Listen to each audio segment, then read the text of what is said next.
Our checks are in order. So There it is. they're backup checks. It's in order. Yeah. Okay, so it looks like we're recording and we're also live streaming. Is that? Oh no, and it still says locked. Can we let folks in? Yep. Let them in. Thank you. Did you get your Tupperware back? Okay. Oh, of course. Matt, the webinar is saying that it's locked. You guys. Don't leave it open though. They can just come in. Okay. They can come. Yeah, they can just come in. Open up again. Oh, yeah, you just like to the lights on too. We can hang out out here. Maybe that's statement now, Sally. Okay. All right.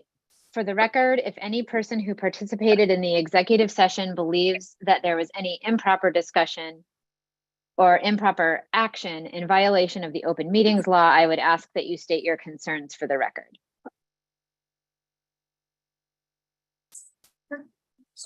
Okay, they're seeing none. The executive session is adjourned. 7:10.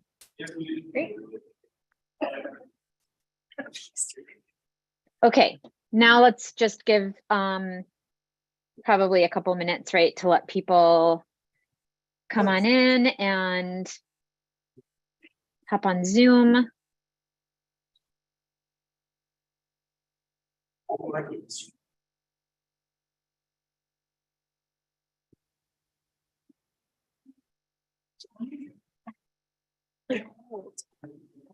Like, I need to start wearing long underwear. I did. I did. I'm still cold. Long top. Laura, you have your heated socks? I do, and they're working. I'm gonna Oh, turn no. my app here. That is I awesome. shawl today. Get a blanket. Ryan calls them my meeting socks. Really wear them anywhere else? Wait, what? This is a meeting.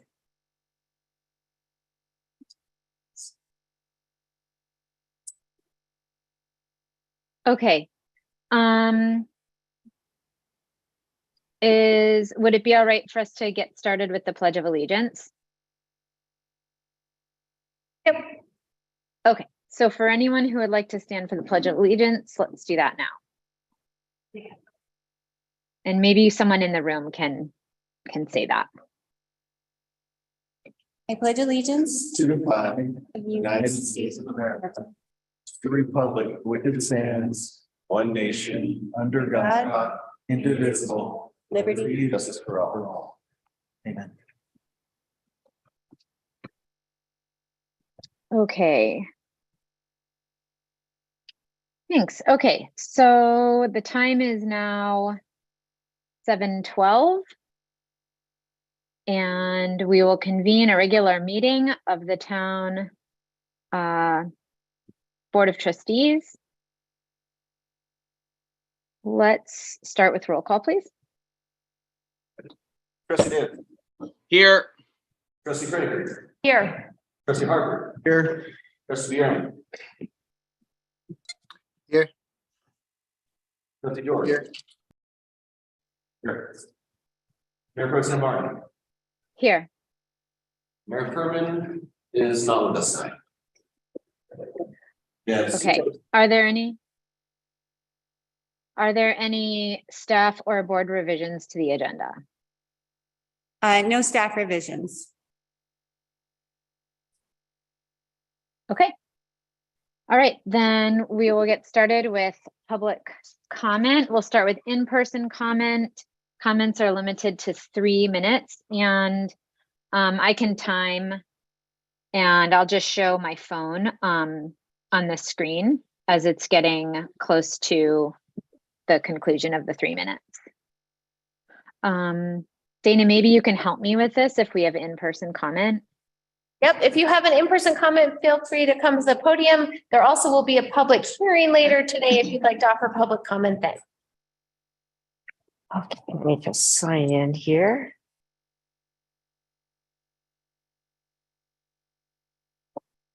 I'm Jackie Kerwin. I'm a resident of Silverton. As you all know, I am very passionate about the environment and about our wildlife. And I just I feel that I owe the board an apology for my behavior at the last meeting. Being passionate about something does not give you the right to be rude. And I felt that I was rude. 4 things that I try to take with me to meetings, and I'm getting better as I get older, but as I get older, I'll get worse. But is integrity, honesty, respect, and kindness. And I really, really try to use all of those devices for me to be able to be a good person. So that's all I want to say right now, but I will behave. Thank you. Thank you.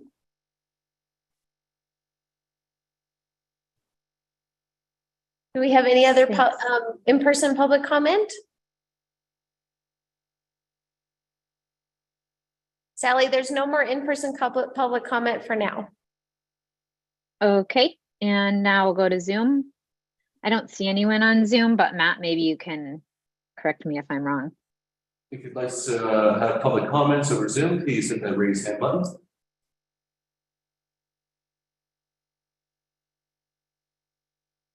There's one. Okay. Yep, let's promote, Sandra Campuzano. yeah. And then just make sure you introduce yourself and before you get started. Oh, thank you. Hi, I'm Sandy Campuzano. I live at 746 Snowden in Silverton, and I am a native of Silverton. I'd like to address a couple things today. One is that I am very concerned about the road. I think that the road plan is not adequate in its current design to support several houses on the hill. Standard lanes are 12 feet wide in many cities and don't have a side slope to them. And that will be featured on this road due to the severity of the slope of the area. The road is very narrow, and I am very concerned about the steepness of it. I do think that it would be wise to have the plan scrutinized with fresh eyes to assure that it will be safe. The second issue I have has to do, as you might suspect, with the wetlands. And I'm requesting that the trustees should send the issue of protecting all wetlands to a vote of the town Silverton registered voters. If the issue is so divisive, and I think it is because it is on the streets of Silverton, and it certainly is in this chamber. After spending more than 90 days discussing learning, educating ourselves about why the wetlands are so important to protecting the town's environment, water, and economy, it's time to move forward. The citizens of Silverton should be heard. Let them decide the issue of wetlands protection by their vote. Keeping in mind, of course, that the master plan remains a priority still, and that protecting the environment is front and center still. Thank you. Thank you. Do we have any other public comment from Zoom? And like Dana said, we will open the public hearing with public comment if people have it on that particular agenda item. Do we have more in-person public comment? It is the, I didn't read it. I'll just, Tell you that I know what time I was going. can I speak my piece now? Okay. Sorry, I should have got up earlier. My name's Ian Tanner. Hello again. Oh. Oh. Yep. Oh, You're oh, good. Sorry. I was a little confused for a second. Hi, I Ian. was- Yep. I was Go too, for it. Sally. I always am. You're good to go. I'm a little, I don't know what the right word is. I think exhausted is appropriate with coming in and hearing comments, and then not necessarily from town board, but from our community, because we are, people call it a family. It's a small group of people saying one thing and then doing or trying to do the complete opposite from the claims, whether it be, we love wetlands, we'd never destroy wetlands, and then attempting to, or saying one thing that they, or whoever, let's say, is in favor of taking care of the climate and the national treasure that outdoors everywhere is. It's not a national treasure, it just is what it is. And then moving forward with the exact opposite on their actions. Save the trees unless they're in my backyard, and then get out of my way. It doesn't make any sense. If we don't align our actions with what we claim our passions to be, we'll just keep destroying everything, whether it be one tree at a time or one wetland at a time. Nobody, if we don't align or attempt to align our personal lives with that whole mission, and if we don't question that, I'm not talking at you guys, I'm talking to everyone, because this is a world problem. And if we can't get that issue together in a town this small, then it's a foregone conclusion, and maybe it already is. But if we can't at least pause and say, is this actually the step I want to take? Instead, we just said, oh, I'm going to do it, so I'm going to do it anyway.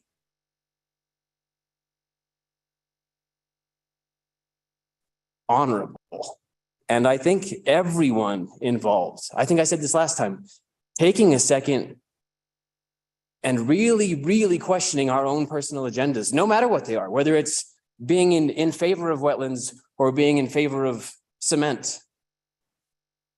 We need to think about it, because I think we're just, at this point, we're just like bickering with each other, and we're fighting because we were fighting before, which is traitorous to our own safety and peace. So I just hope that that can be taken into account by everyone, and just, there is no rush. People think there's a rush, but there's no rush. I mean, we got to get it done by this summer. We got to get it done by next year. But if that's all we're ever going to do, we are going to rush our way into our own decimation, and the decimation of other things that depend on us for their own survival. So if we are the elite species, or whatever you may consider us, we need to act like it. And I'm probably over my 3 minutes. I'm sorry, but You just hit it. thank you. Ding. Thanks. Thank you. Thank you. Any more in-person comment? Or any Zoom comment?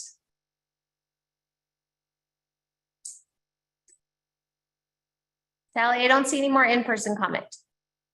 Okay, we'll close public comment then and go on to item number 3, presentations and proclamations, starting with the Creative District and OEDIT. Could you promote Presentation. Kat on there from OEdit? And Lisa Branner? And Carol Wilkins? Yeah.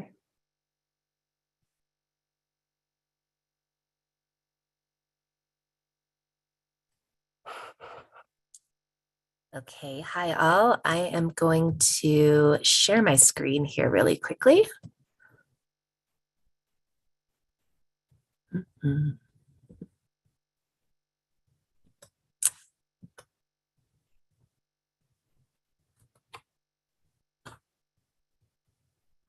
Let's see.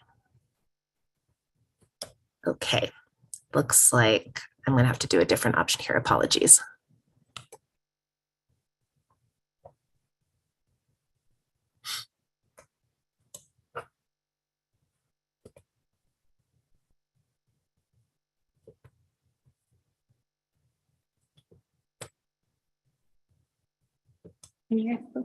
Okay, can you see that okay?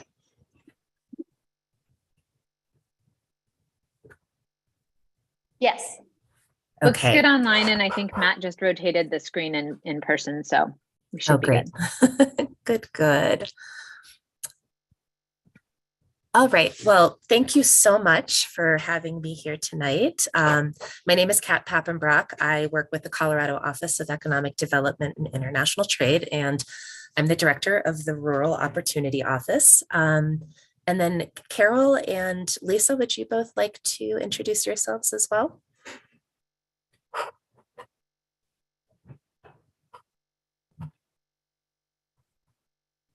Carol, it seems like we're Carol, having. you're muted. Okay. Oh, no, you're not muted. Yeah. We just can't hear you.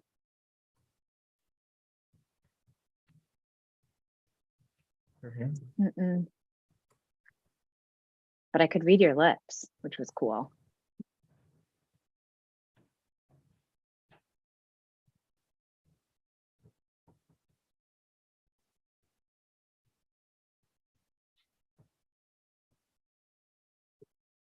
Carol, I wonder if the setting at the top with, oh no, never mind. I was going to say maybe with the earbuds and how it connects to Bluetooth. That might not be it. I can try to jump in a bit for Carol here, just as the Vice President of the Creative District, to say that we just really wanted to have Kat here tonight to speak a little bit to the town trustees about the bigger picture when it comes to becoming a certified creative district with the state of Colorado and the value of that for the community.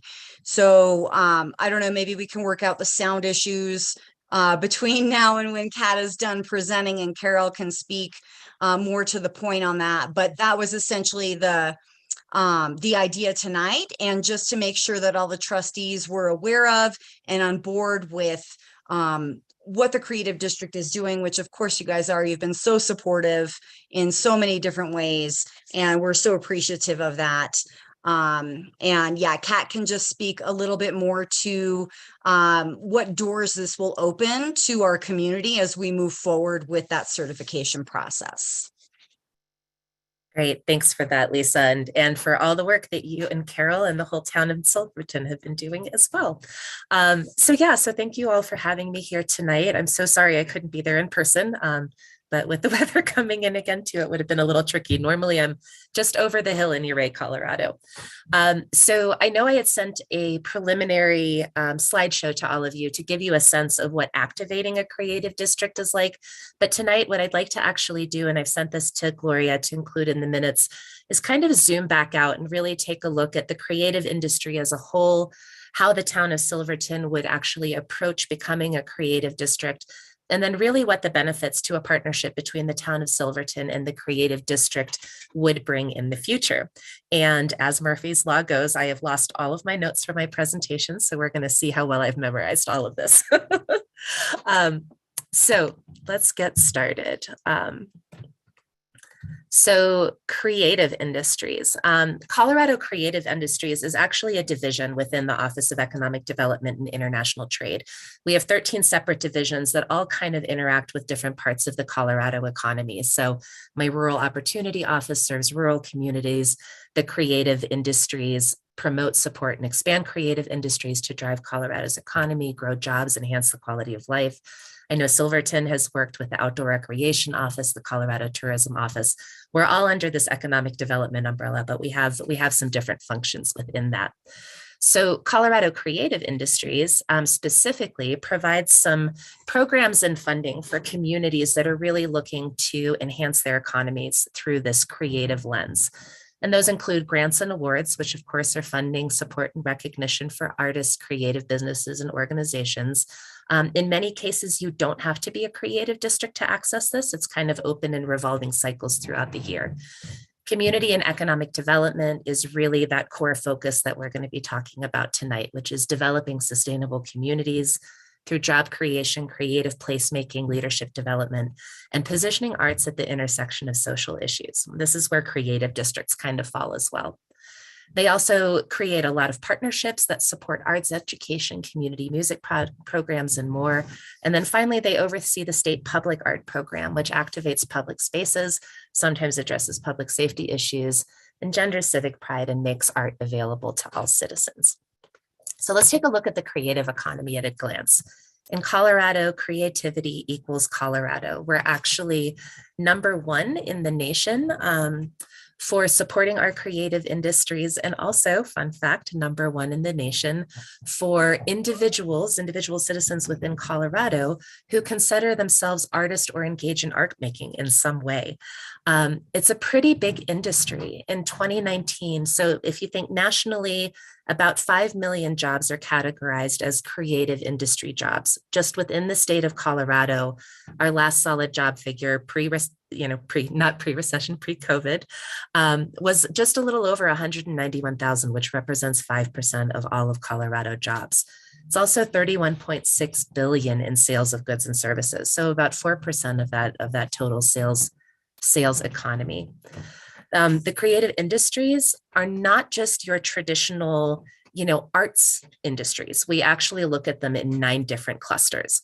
Of course, the largest one is that traditional definition, that music, theater, dance, and visual arts. And on the employment side, it does represent about 34% of all of our jobs in Colorado in that creative sector. It also includes the culinary arts. And this isn't just specifically restaurants or food production, but this is more your craft beverages, your distilleries, your vineyards, your custom food trucks, those types of things. Design and advertising falls into this, creative technology. This might be more your online programming, those types of things, architecture and living spaces, publishing, film, television, and radio. And those last 2 clusters are really in the middle of that big transformation into a digital space now. And then fashion, which of course includes clothing manufacturing as well, outdoor recreation potentially, and then culture and heritage.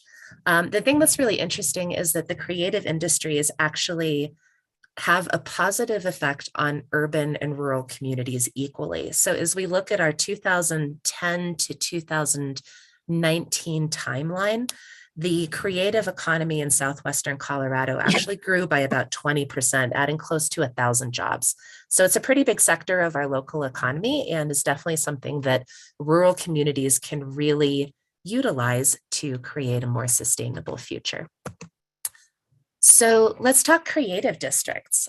So Colorado creative districts were actually created by the House at the state legislature in 2011 to really create a certified structure that will attract artists and creative entrepreneurs to a community, which can help infuse new energy and innovation, enhance not just civic capital, but also economic capital. They are meant to strengthen your unique identity. So they all have slightly different focuses and characters, and they become a space to to showcase that artistic and creative character within the community. So there are currently 26 certified creative districts across the state, from the very, very small community like Mancos all the way up to like the River North Arts District in Denver and everything in between. So one of the bonuses of this program is that you're immediately in with a peer group of 26 communities that are certified, as well as usually, 10 to 12 across the state that are looking at doing exactly what you're doing, is investigating, do I want to become a creative district and how is this going to help me? So the Call Yourself Creative program is the kind of DIY technical assistance program that you can go through to become a creative district. It is about to be launched as a fully self-driven online platform on our rural technical assistance platform. We're just waiting on creative industries to kind of finish some of their modules, but it basically breaks becoming a creative district into 3 achievable goals: align, connect, and activate. So the work that, Carol and Lisa and their cohorts, whether it's performing arts organizations, history, the, Powerhouse Arts Collective has been doing, is really sort of in that align bucket right now. It's developing that list of who the creatives are in your community, all of your organizations, your creative enterprises, and those people that support this. Once you're through that, and of course you'll document it through this program, then you move to connect, which is the inventory of assets, the values. You've already done a lot of this work with your master plan, those characteristics that make you unique, which again, you can work with your economic development organization, your tourism organization. You probably have a lot of this, it already aligns. and then activating, which is really where you're kind of focusing on the full final legal structure and how the creative district will function into the future. This is where you lay out the plans where the creative district will lead versus just partnering or advocating for certain issues and developing, you know, a short-term, midterm, and long-term action plan. And basically, once that's done, you'll submit that to Colorado Creative Industries. And if you're approved, you basically in the first year receive $10,000 in funding to really start working on your programs. And then you're eligible for future funding, data resources, technical assistance, a network, just some really wonderful additional resources that are leveraged specifically for creative districts. So kind of looking at this partnership between creative districts and local government, why is this important?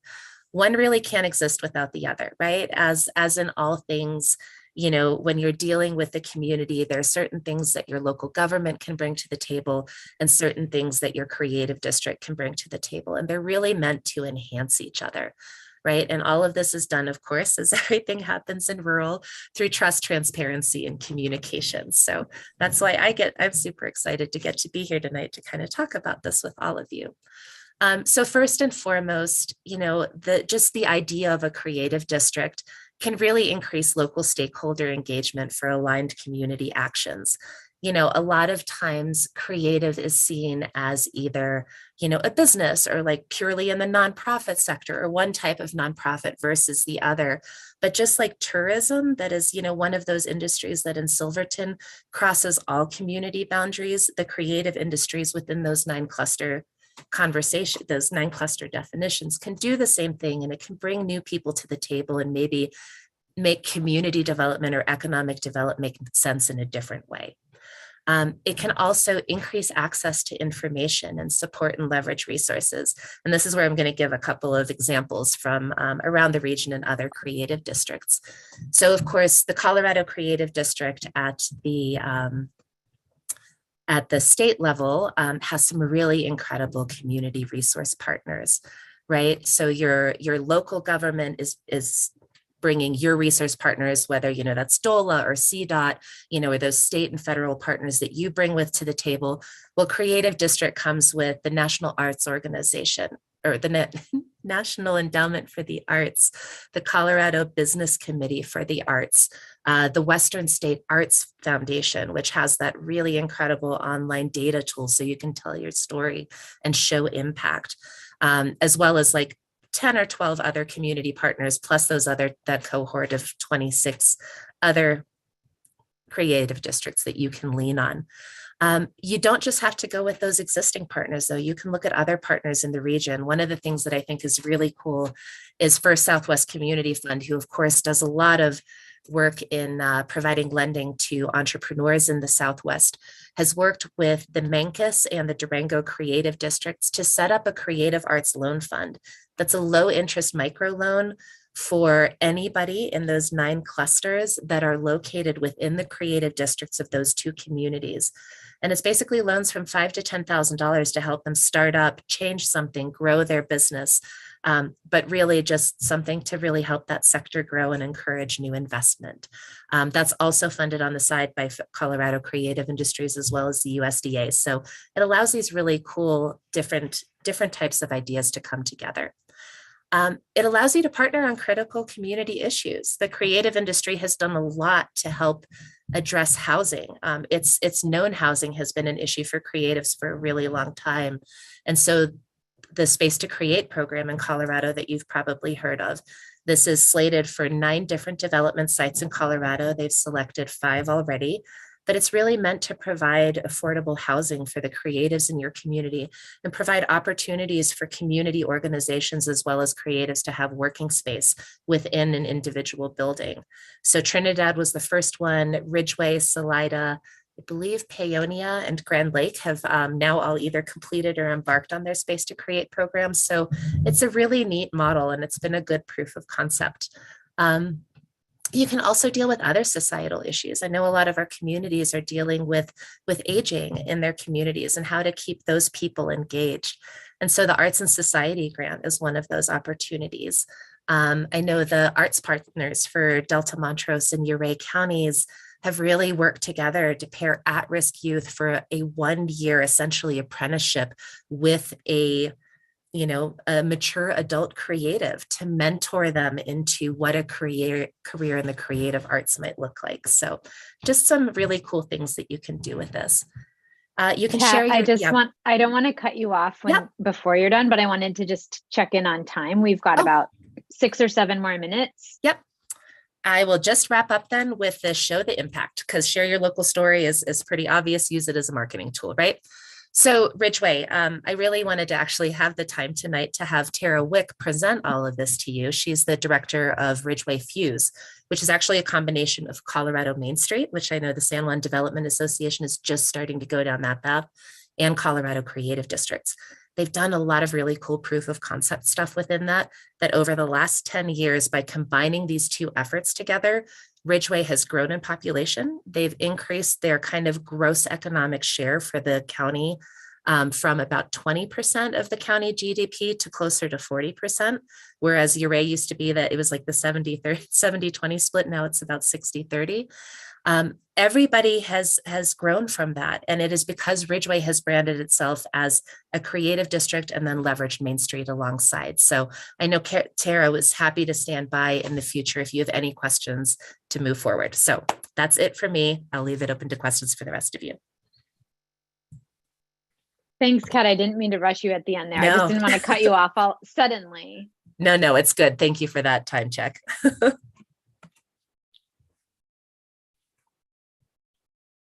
Great. All right. Does anyone have any questions for the creatives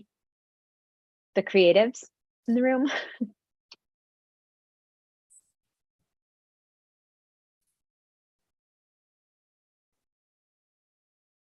I really Yeah, appreciate Lisa. you coming out. Oh. I think one question was, is like anything else different or required from the town or with the town? I mean, we've definitely partnered well in the past. And so just, is this informational or are you looking for something additional or different?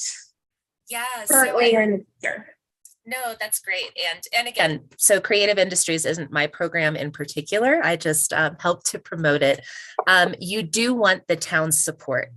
What that public-private partnership looks like with the creative district organization is different for each creative district. So that's really something, to really sit down with Lisa and Carol and their group that they build out and figure out, what does that future support vision look like? One version is Ridgeway, right? Where they literally embedded it in the town's community planning department. Tara is a town employee.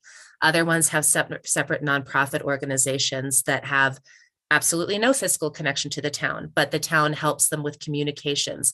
Or there's a bit in the middle where it's a separate nonprofit, but the town supports operations. And I know in Silverton, you've been really, really supportive of the efforts. So it's really just kind of an opening to say, yes, support is needed.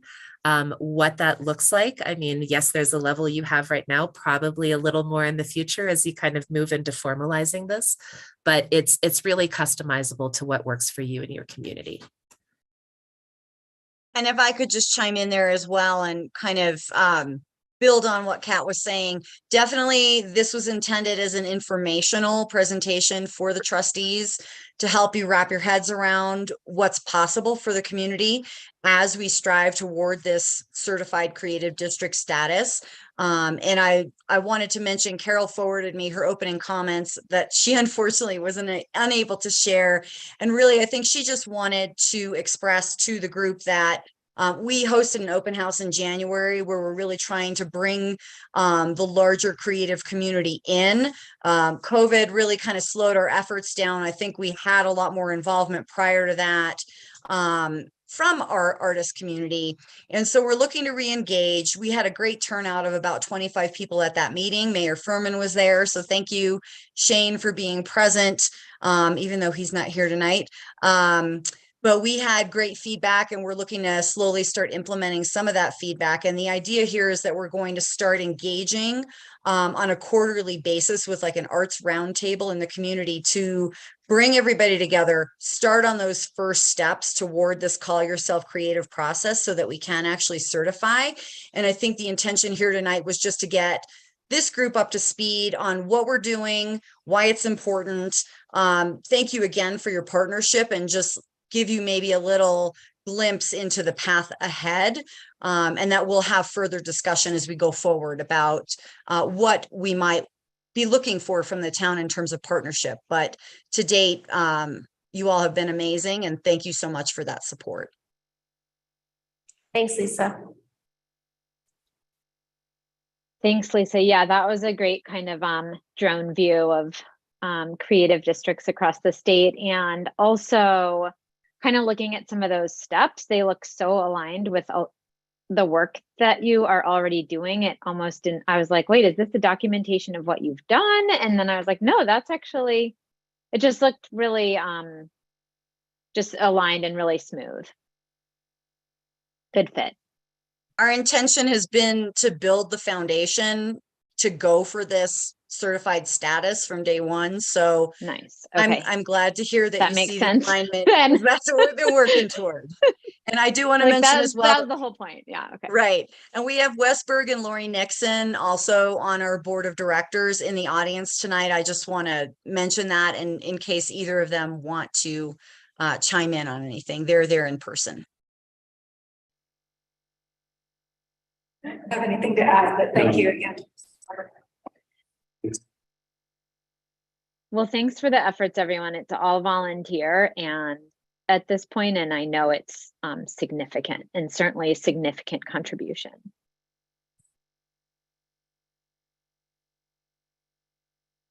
All right, thanks, you guys. Gloria, are you ready for 3B? Moving on. Yes. So we have. Okay, Office of Tina is Emergency Management. Yep. Okay. She's here in person. Good evening. Thank you. I'm here tonight as Public Information Officer for Office of Emergency Management, San Juan County. I have my notes on my phone, so I'm not checking texts. Yeah. So I just want to give you a quick debrief and timeline about Wednesday, February 22nd, which felt like yesterday, but was just last week. And then talk about some of the issues, which John Seitz will actually chime in on some of that. And then whatever our opportunities. So last Wednesday, February 22nd, the power, as we all know, started to fluctuate about 8:28. I noticed because my heaters kept turning off, my stove didn't want to go for power to make my pour over coffee. And I thought, and then immediately power outage, right? And so we all start, okay, you get on Facebook, you start figuring out, is your house out, texting your neighbors? We kind of go through those motions. 8:45, CDOT contacts us, all passes closed. So, all right, power outage, all passes closed. We need to start our chain of communication. So when we had those two incidents happen at the same time, just so this group knows, Office of Emergency Management starts a group text. Gloria, Willie, Bruce Conrad, Tyler, John Seitz, all the people that need to be in the loop are immediately in the loop. Okay, so what can we learn? Immediately contact SMP. We find out that the issue is in the tri-state section of the Cement Creek Power Station. And that means, okay, tri-state needs to come up. It's not SMP's infrastructure, it was tri-state. So we're told, okay, we're gonna try and get tri-state through the past closure. Because it was tri-state equipment that needed to be regulated by tri-state. That was something that SMP had to go through a lot of hoops to get to. Then as tri-state is heading towards Red Mountain, avalanche goes off at Blue Point on Red Mountain, buries a car. It was a group that was trying to come out of one of the huts and getting out before the pass closed. So we have an avalanche in a car, tri-state gets turned around. We're told no tri-state. All right, well, now it's up to local Jeff Shea, our local lineman. He by chance happened to have someone from Telluride over mentoring with him. So now we have two guys locally in the isolated bubble trying to figure out our power situation. Then Carrie starts to immediately work on the senior center. Those are the first group of people that we zero in on. We have some people with CPAP machines, oxygen. Tyler immediately steps in with like, okay, if it's someone with oxygen, they go to Tyler. Carrie says, okay, if we need someone with power, we have a couple places with power. Normally the school is kind of one of our big backup opportunities. They were unable to get their generator on. Kim immediately cancels school and starts sending school kids home. Our generator at the county building turned on, it provides heat and then just to the sheriff's department. It doesn't mean the whole county building is electrified. And then the generator kicks on at the miners hospital. It does not kick on the heat, but it gives us power. So we have these little patches of opportunity, but no real one place for all of us to be off of the grid, to be quite honest with you. Then the state starts warning us of swatting calls. So on top of all of this, state is getting rolled swatting calls. And what did that mean? Like Durango High School, Silverton schools, there's these rolling calls of threats, to be honest. So the fact that they had already sent the school kids home was a blessing for the school because they would have had to have done that. Bruce has to now turn his energy, clear the school. So that was the next thing that came into the order of our day, and it wasn't even noon, just saying. Then the blizzard starts, full on sideways, can't see a thing. Bruce asks for us to put a protect in place order. So what does that mean? Stay off the street. Couldn't see in front of you, right? The absolute zero visibility, no power, no heat, and just stay at home. That's what that meant. Then we start thinking, okay, what is our immediate needs? Food and gas, right? Call the grocery store. They don't have a generator nor a plan. Call the gas station. They don't have a generator nor a plan. So we have no gas, no food. So immediately within our team, we get a generator to the grocery store. It happened to be Bruce's personal generator. We get her POS online, cash only, right? Okay, we could sell food. So I go down there to scope that out, immediately fills up with people, And then we weren't ever necessarily able to get the gas station online. And I'm going to have John Seitz talk about that here in a hot minute. So then we start realizing, well, okay, if Tri-State's not here and our local linemen can't get it on, we need to start thinking overnight. It was noon. So what does that mean? Sheltering people. We have VRBOs, we have hotels, we have a lot of homes without wood stoves in Silverton. John Seitz has to start being concerned about, his truck drivers on the road in zero visibility, plus freezing lines, plus keeping the water treatment plant open running. The first thing we start thinking of was what is our basic necessities, right? Tyler's got more ambulance calls than probably in an average day. So ambulance is running full force, sheriff is running full force, town of Silverton staff running full force, all of us running full force. And so that takes us now into the afternoon. Then the county decides to close down County Road 110 and discouraging travel on County Road 2. County Road 110 was Abbey danger, of course, zero visibility. So county's now focused on that. And then again, we're trying to figure out shelters. Luckily, the gentleman up at the Silverton Church on the Hill, Mark Lawson, had a wood stove and a big rec room.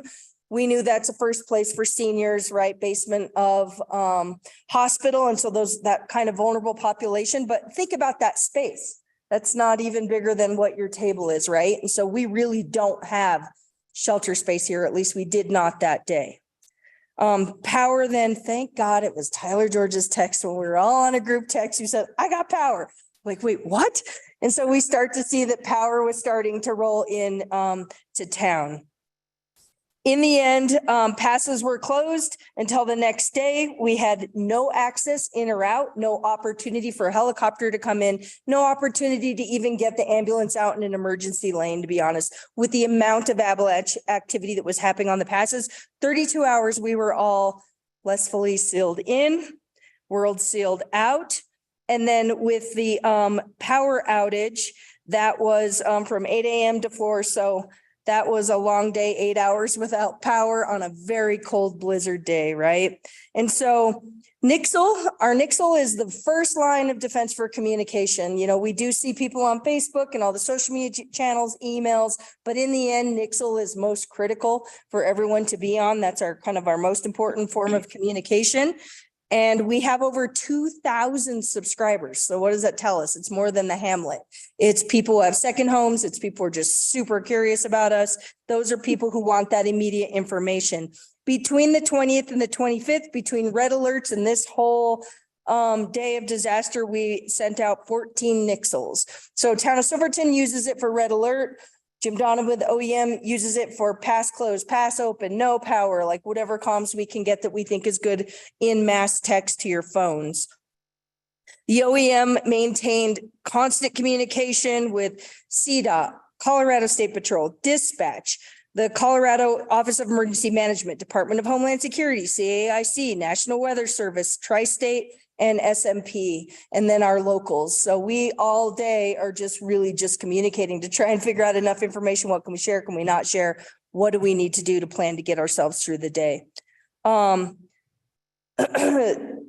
What we walk away with these type of situations, right, is like prepared, who's not prepared. What, we had the trifecta of disasters, right? So now we are starting a communication plan for the general public because we do have a lot of newbies in this community. There are a lot of new homes being built with no wood stoves or backup generators. And so can you fend for yourself? What if you had to spend the night in your freezing house? Do you have somewhere to go? Do you know to run your water? So all of these things now are running through our team's brain. We're going to debrief as a team. And then OEM is coming up with communications is how do you live in Silverton off the grid when we're technically on the grid? And how do we take care of all these guests? What if this was 3 days earlier when we had ski joring on Saturday and all of Durango here and not enough hotel rooms, food, nor power? So that can easily happen to us. It did happen to us on that Wednesday. Silverton Mountain wasn't really in full swing on the Tuesday when people got here, but we did have a lot of tourists in town. And when I went down to the grocery store, that's a lot of the folks that I saw. So do VRBOs do they have a plan? Is town asking them to have a plan? We now are all responsible for people who are in our community that we're inviting and coming in, but can we really take care of them? There's no town facility that has a backup generator, I believe, except for the water treatment plant, and John Seitz can talk to that. Ambulance was having a hard time, getting their generator on. School still is, I don't believe, been on since the conversation I had with Kim a few days ago. So if we would have needed a large shelter, where would we have gone? School gym is normally, we have cots, we have all the amenities for a shelter, but we didn't actually have a physical place. So thank God when the power popped on at 4 and I started demobilizing shelters. I know Bevan was working incredibly hard, partner with Carrie in the senior center. And then John Seitz and I talked more than we do as neighbors all day on the phone. And so, John, would you like to talk about how you are working with the gas station? Sure. Just a quick update. We were prepared to put temporary power to the fuel pumps on Thursday morning, which in my communications with CDOT and the county and people needing fuel for generators, et cetera, we believe that would have been adequate. It would have been the first time since I've been the public works director that we've had a major power outage in the middle of a pretty significant snow event. So we were all pretty concerned about being able to move snow and keep the streets open for EMS personnel, even though nobody was getting over the pass. So we have a plan in place for the future. Mike and Tricia Grindstaff, the owners of the Whistle Stop, I've been in touch with them. I was in touch with them at that time, but we have a plan to get together in the next week or so, hopefully after this next storm, to fine tune that plan and get a standard operating procedure for putting temporary fuel power in place for whatever needs we may have as the community. So we should be in pretty good shape there moving forward, but we want to actually exercise that and make sure we're fully prepared. The other thing, we do not have temporary power at the water plant yet. We're expecting that within the next couple of months. So we hope that will be a solution to power outages there in the future. Our sewer plant temporary power worked flawlessly, which we do need temporary power to operate pumps down there so that we don't have a sewage spill. But otherwise, your water system is on gravity flow.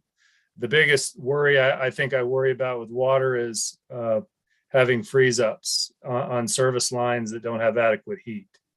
So that's something that we should all think about as homeowners, property managers, et cetera. I think that's all I have as far as this update goes. Thanks, John.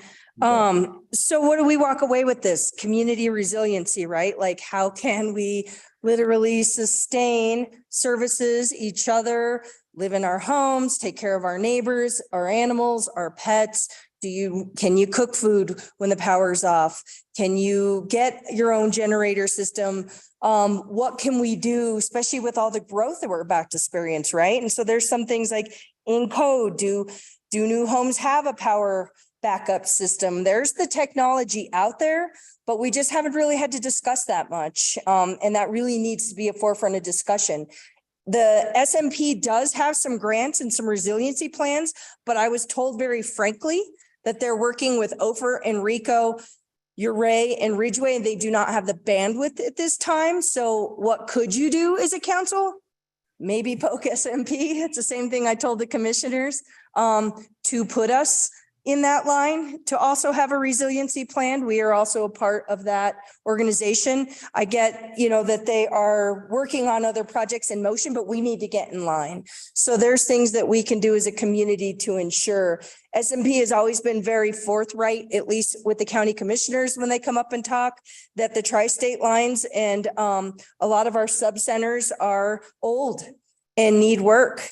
And I noticed by watching SMP, the next day Norwood went down, then Nuclear. And so if it tells us on our system, that's going to be a regular thing. They've been very upfront about that, about those substations needing some upgrades. So I think maybe a little bit tighter relations with them. We all learned how much we are incredibly dependent on being on the grid. And I think the more that Silverton can be independent of that, the more we provide that kind of services for each other in our community. So, I have the luxury of being a wood stuff. That wasn't a worry, but that necessarily isn't the case for our neighbors. And so basic things like that, for us to be independent in our homes is good for all of us, because to be very frank, the first people we're going to focus on are the seniors and the vulnerable population. And we're going to expect able bodies to kind of fend for themselves as long and as much as they can. And to also challenge, hoteliers and VRBOs to be responsible when they have folks under their roofs. Did not have any issues with any of them. We had a couple of VRBO managers concerned about food for guests. Didn't hear a peep from any of the other businesses. I felt like they were managing their own situations fairly well. But again, this could have been a Saturday at ski joring. Coulda, woulda, something we do need to think in terms of, and just to challenge every citizen in Silverton to be self-reliant. We all live here because we have that in us. But that was a drill. That was a fire drill, right? Some people were snowed out. The rest of us were snowed in, which I know we all love. But can you take care of yourself? And so it was pretty much a blessing. I think we needed Jeff Shea Day. He got us back online. There was the way that that came about was a blessing for our community. So if you see that gentleman, he's very shy and quiet to himself, thank him. And I think, again, an ask of the trustees is to look at future code, future build, and definitely start to have that conversation with SMP.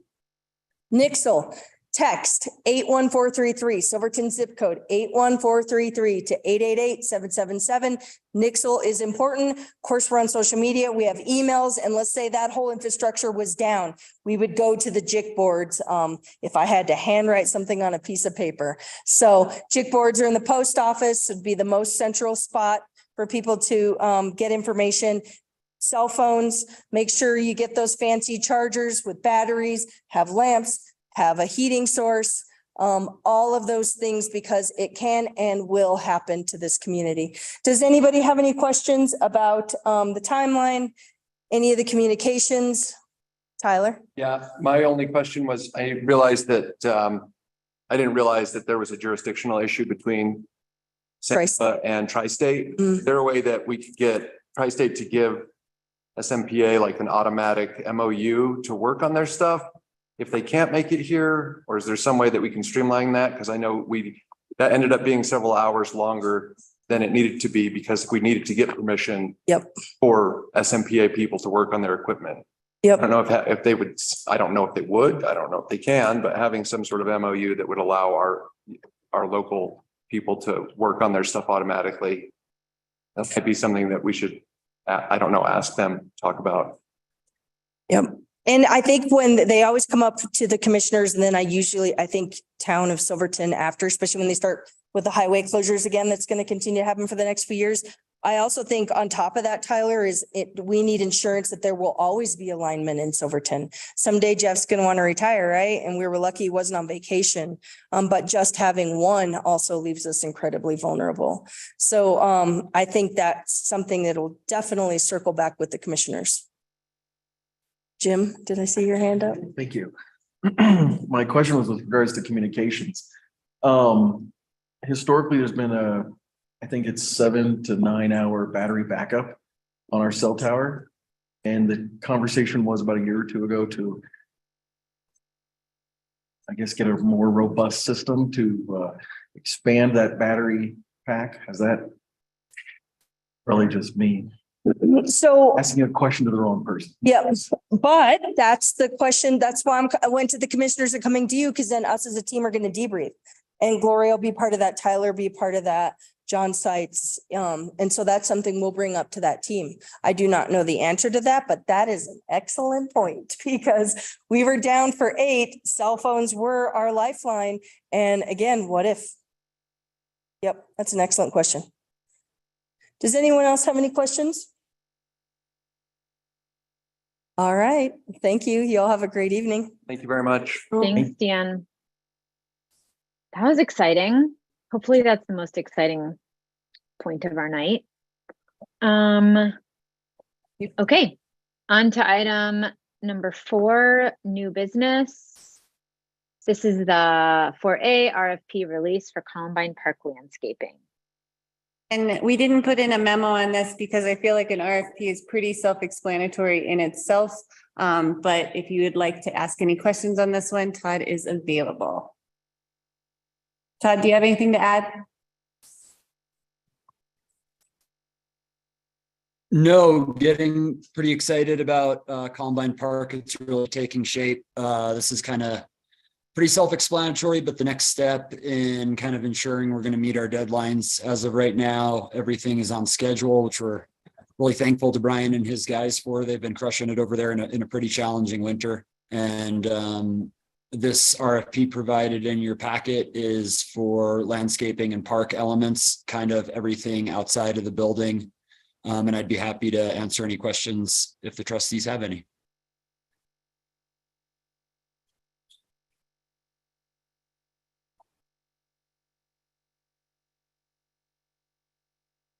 I remember at some point in our budgeting, we maybe looked at that line item and looked at the overall price tag on the project. And did we adjust that or reduce it somehow? Like, how are you, what is our, sorry, I'm trying to also bring up the document at the time, but can you speak to the budgeting that we have versus like maybe the budgeting that we needed versus the product that we're going to see happen over there? Sure. So throughout the budgeting season, we feel like we probably potentially over budgeted just to be safe to ensure the completion of the project. We didn't put a price tag on the actual RFP because we'd like to see what the fair opinion of probable cost is.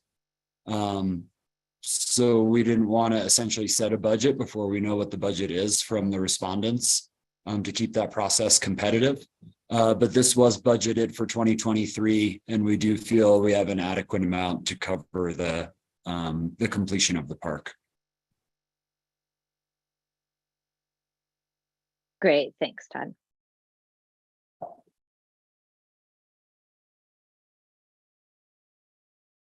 Are there other questions?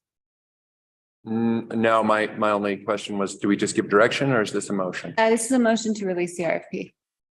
I'll make a motion to release the RFP for the Columbine Park landscaping and park elements construction. I'll second. Okay, roll call. Thanks. Trustee Davis. Yes. Trustee Grant. Yes. Trustee Harper. Yes. Trustee Guillermo. Yes. Yes. Mayor Witzenbaum. Yes. Motion passes 6-5.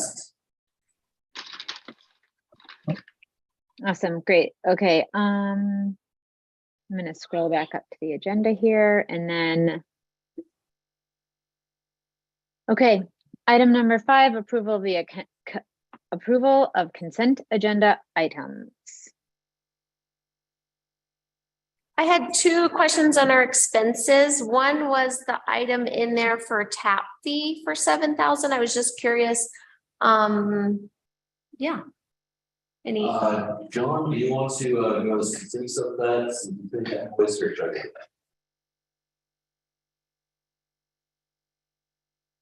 I guess John might have stepped away from the computer. Otherwise, anyhow, apparently when they were doing Mr. Henderson's property, they found some taps that were already there, so they didn't have to actually do these tap install. And so he was refunded the actual like excavation and having to install his taps and still paid for the investment fees. thank you. And then the Vacasa LLC for 2,000, any? So Vacasa, don't want to throw them on the bus, but they were doing the lodging fees. They were overpaying. And so when we caught that, we went through the entirety of the 2022s and said, hey, you overpaid us this much. Please distribute this back to your properties that you manage. Thanks, Matt. But we gave money back? I mean, we can't keep taxpayers' money without authorization. That's stable, man. Raising the accountability and transparency. Thank you.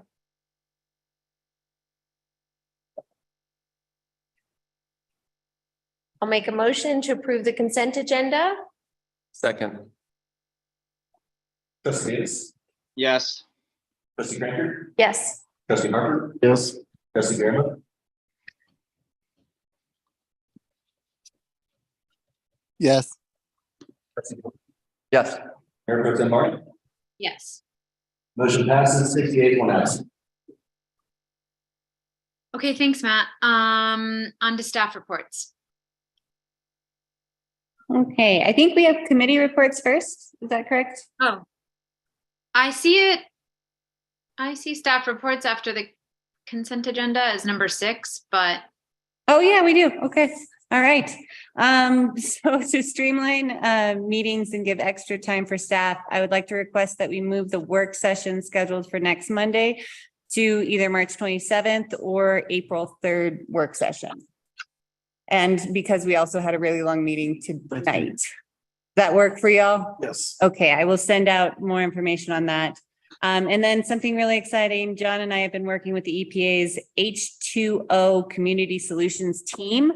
And Silverton is one of the first communities selected to receive the support for technical assistance in applying for funds and building a wastewater treatment plant. So we just had a meeting today and they helped provide us with a work plan that we're working through. And in 3 weeks, we're going to touch base with them again and get this ball rolling. Well done. Nice work. That's great. Okay, anything else on staff reports? Cool. Now committee reports. We'll start with the planning commission meeting that happened on February 21st. I got my notes. Wrong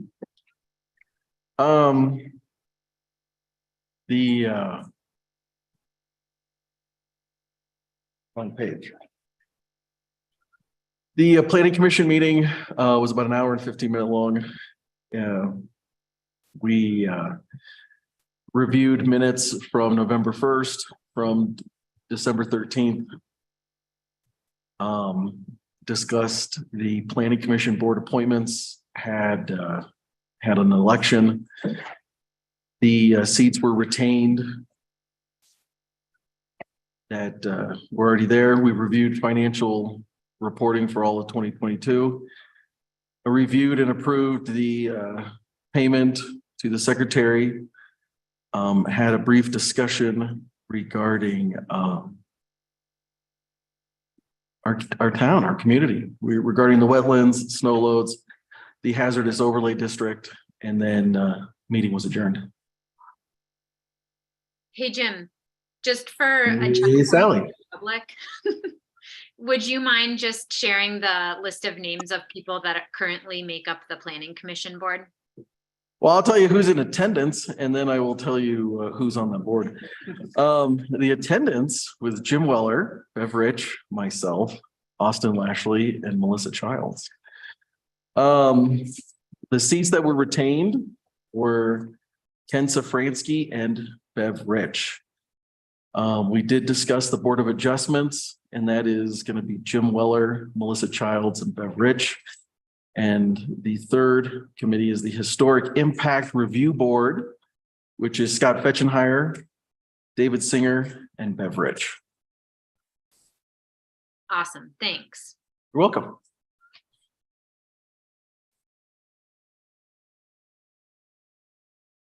Tyler, do you want to add anything there? Or are we good to talk about San Juan Development? Sorry, Finance Committee. We met. All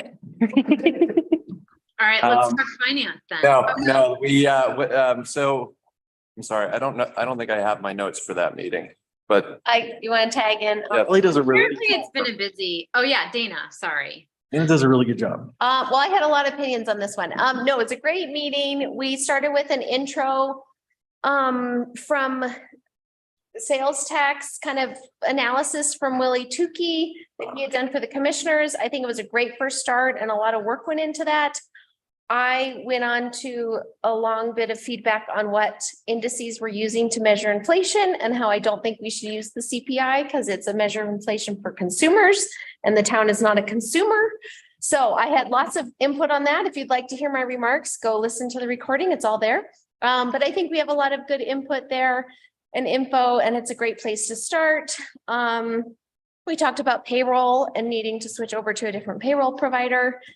We had some more conversations about the refuse fund. I think we've had a lot of great community input, had a lot more clarification on all levels. So we had a really solid discussion there, and staff is still continuing to research some options and where we're going. Our audit, big thanks to Matt and Gloria for all their work to make sure we have all of our pieces together for our audit. They are just cooking with gas as far as making sure that we have everything in place. And then let's see, talking about automating some of our payments at the town level. So for example, like payments to our insurance provider, making those more automated because sometimes like a meeting for the finance committee or the trustees to sign the checks doesn't always happen in the timeline that we need to get the money out the door to certain vendors. So just again, transparency and accountability happening in the finance committee. I think anything else? That was really good. We have a new payroll. Oh, yeah. AVP. I can jump in with the San Juan Development. I think that's the one I put, San Juan Development Board meeting. San Juan Development Association is hiring a community project and sustainability coordinator.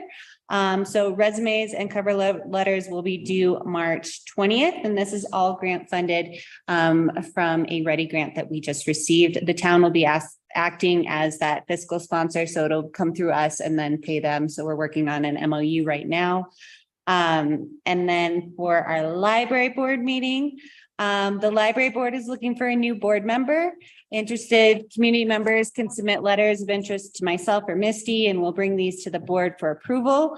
We meet at 3 p.m. on the third Thursday of the month. And also just check out all the events that the library has on their website. It's pretty incredible the amount of events we got going on. So check it out. Cool. Yeah, I do want to jump back really quick to the finance committee meeting. We did have a really good discussion regarding brew and waste. I know a lot of folks are concerned about higher payments, and we're working as a team to try to figure that one out for our town, for our community. Thanks, Jim. That was a good discussion. Yeah, it really was. Nice. Okay, and those meetings are recorded and posted on YouTube. So if people want to retroactively watch, it's really available. Awesome. Okay, let's move on to item number 8, trustee reports. Anything from the trustees? I have a quick plug for something new happening at the senior center. We are starting to, the senior center with Carrie's support and San Juan Public Health is offering lunch, hot lunch for those older than 60, not seniors, just our residents older than 60s. Want hot lunch on Wednesdays from 12 to 1. And we're working on picking people up if they need it, providing transportation and delivering meals afterwards if needed. So if you know of an adult older than 60 that would benefit, tell them that it's happening. They can come hang out, or if they need food delivered, that's an option too.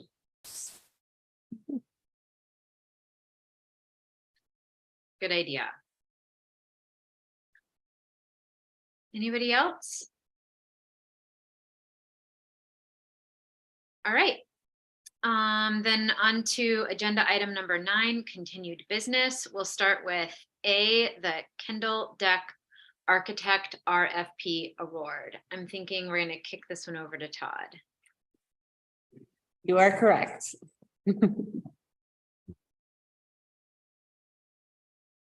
So at the January 23rd regular meeting, we released an RFP. The board voted to release an RFP to get some supplemental renderings to kind of accompany our engineered plans we received from Dean Bosworth for the Kendall Deck. Reynolds and Ash and Associates was the only respondent. I've worked closely with them. Bill McDougall and I worked with them on the planning for the Carnegie Library. It was an excellent experience. Their bid came in very reasonable for the desired deliverables. So the staff recommendation would be to award the RFP to Reynolds and Ash and Associates, and then hopefully have a fairly quick turnaround with them, as it's not a super labor intensive deliverable from them. And then fairly quickly turn around and get into a construction RFP, so we can begin construction hopefully maybe as soon as April or May.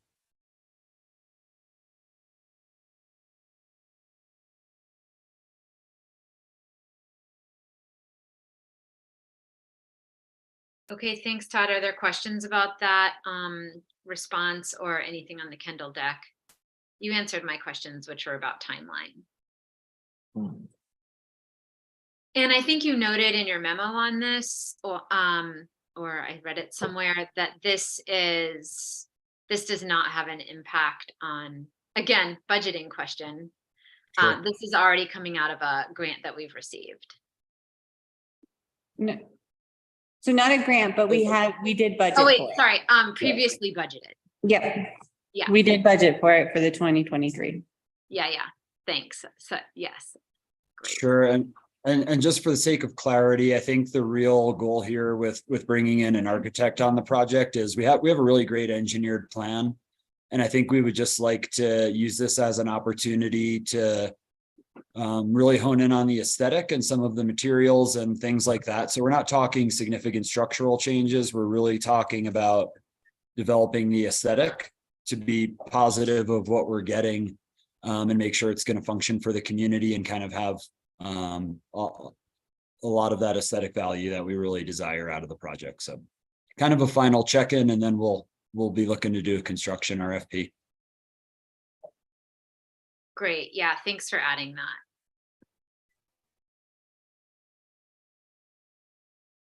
Okay. So we're looking for a motion to approve the RFP, the awarding of the RFP. Would somebody like to make that motion? So moved. Do you want me to flesh that motion out a little bit more? Or does I can add it. Motion to approve the award of a contract to Reynolds and Ash and Associates for the procurement of architectural renderings intended to support the release of an RFP for construction of the Kendall Mountain Community Center deck and patio. Second. All right, roll call. Thanks, Dana. Trustee Davis, Yes. trustee Granger, Yes. trustee Harper, Yes. trustee Bureau, Yes. trustee Short, Yes. Mayor Pro Tem Martin. Yes. Motion passes 68, 1 absent.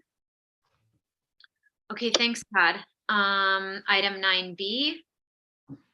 This is a resolution 2023 03, a resolution of the town of Silverton authorizing the expenditure of $29,667 from the Conservation Trust Fund for the purpose of restoring a dead fen on platted streets and right-of-ways in partnership with CDOT and private landowners.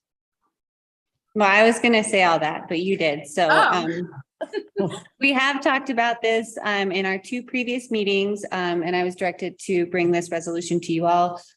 So I would open it up for any questions or a motion.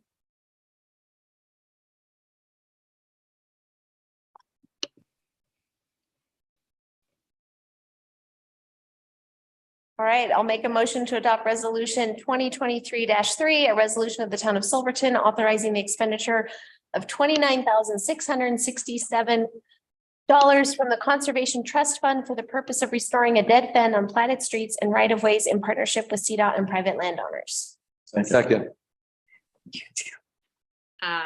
Jim, is that you? Joint There's effort. like a second Good, work echo. that out. Okay, thanks, Matt. We're ready for the roll call. Trustee Davis. Yes. Yes. Trustee Harper. Yes. Trustee Bierman. Yes. Trustee George. Yes. Mayor Pro Tem Barney. Yes. Motion passes 6-1 absent. Okay, thanks, Matt. Okay, that brings us to item 9C, the continued review of the Roberts Development Deviation. Roberts Development Deviation Review. Great, and I'm gonna ask John Stites on this one to introduce it. Okay, this one's been on your plates on and off since September. At this point, the question is, well, you're aware that our town code and everything that we have on the books at this time would not preclude this road from being built.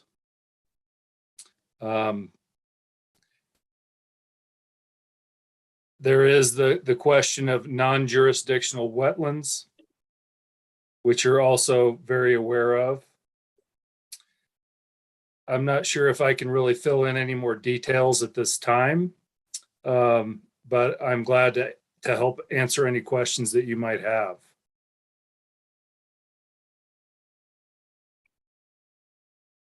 Can we also, Clayton or someone else, clarify procedurally that this agenda topic is separate from the public hearing? So just everybody knows that if they have a comment on the public hearing later, that will be happening.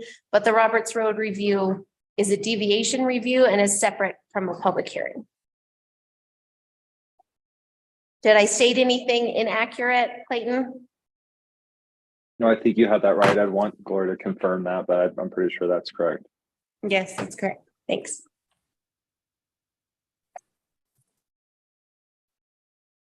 There is one thing that I'd like to add. This morning, we did get a comment from the Silverton San Juan Volunteer Fire Department that they believe that the road is too narrow and too steep.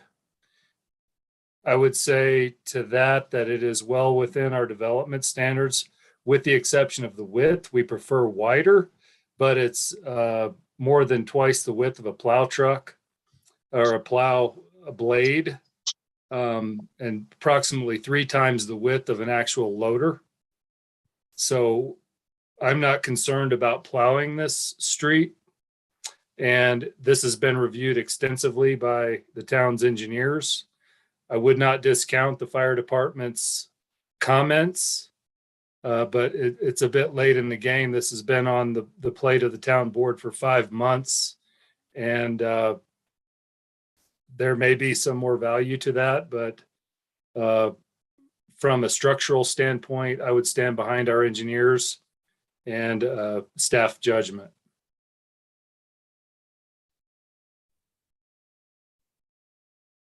This doesn't impede EMS vehicles in any way. If it fits within the town's engineering standards, then it's ours. Thank you. We have steeper streets in town, much steeper. We're talking about a 6-7% slope, and 10th and 11th streets are in the neighborhood of 12%. So it's not that steep. It is narrow, but it's still plenty wide enough for equipment, gas trucks, fire trucks, etc. Thank you, John.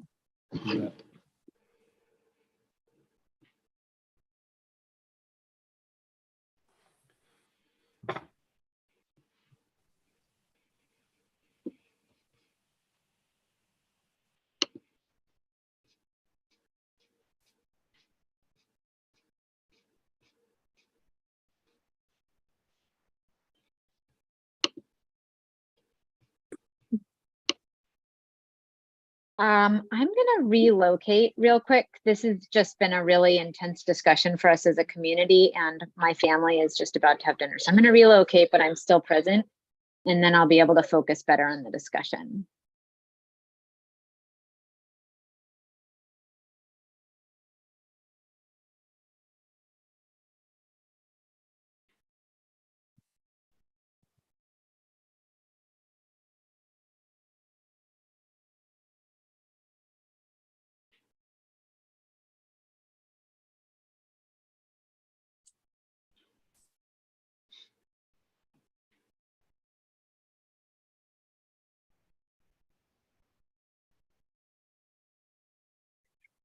Okay, sorry about that, everyone. Would anyone like to kick us off on the direction we want to head here, or just in the discussion in general? Or I can do that.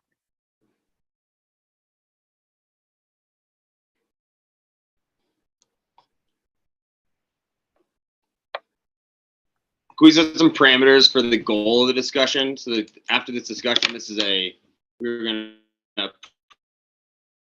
approve or not approve this road. So those are two of the main options.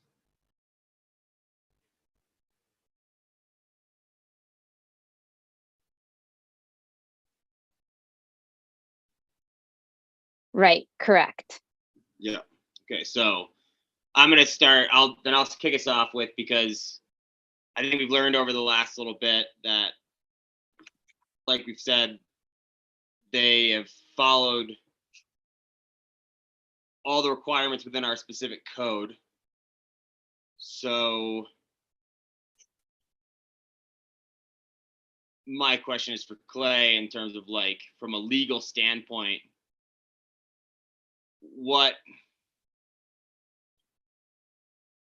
are the issues with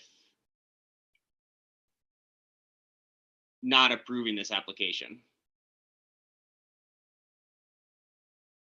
Well, based on your assumption there, which I think is correct, that the application meets all the requirements in our code, the town would have to make a subjective or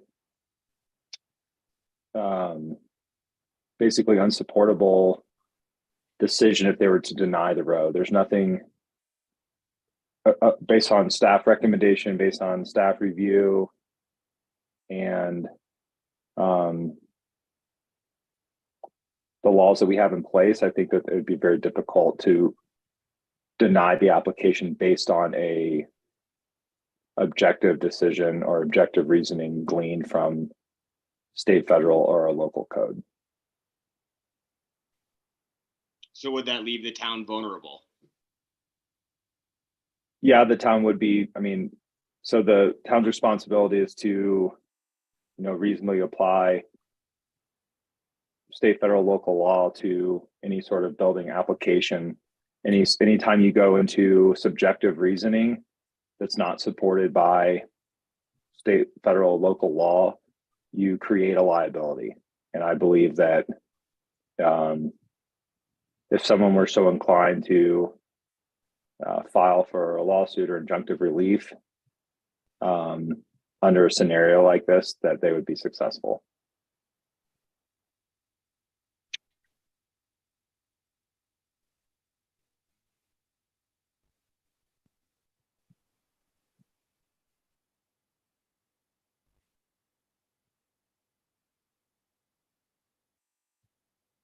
Did that answer your question, Trustee Davis? Yes, it did.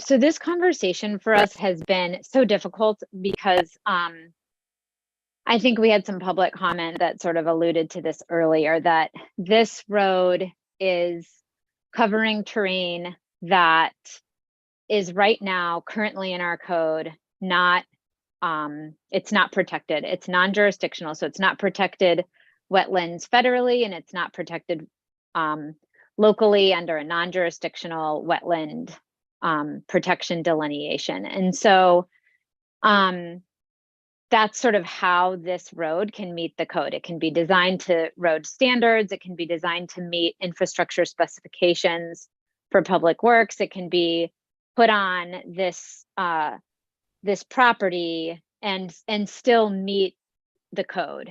And for us to kind of protect this land, we would need to have protected it in our town code. And unfortunately, we don't have anything doing that right now. And I think this situation, you know, I think we hear the passion and the emotion that has gone into this discussion. And I think we share, maybe it's because I'm somewhat removed from this discussion, but I don't necessarily see it as a fighting issue. It seems like we really have a lot of alignment on this issue. I think we all have a lot of agreement. And in a way, it's really brought to the forefront the issue of these wetlands. Like, I would have had no idea whether this was a jurisdictional or a non-jurisdictional wetland, or when that changed, or if it changed, or if that's happening in other places in our community, had it not been for for this specific project that brought it to the forefront. And I think, you know, we've taken steps to learn more about wetlands in general, learn more about the wetlands in Silverton specifically, so that this board can become more informed than previous boards, and the next board beyond us can become, you know, progressively more and more better and better stewards of the environmental resources of the community. And I think that that's a positive outcome. I think that what I hear Clayton saying is that in this particular case, while it seems like the way to protect the wetlands is opposing these projects, that's a legally tenuous opposition. And that I think what I see us doing as a town board that is really like the way to protect wetlands,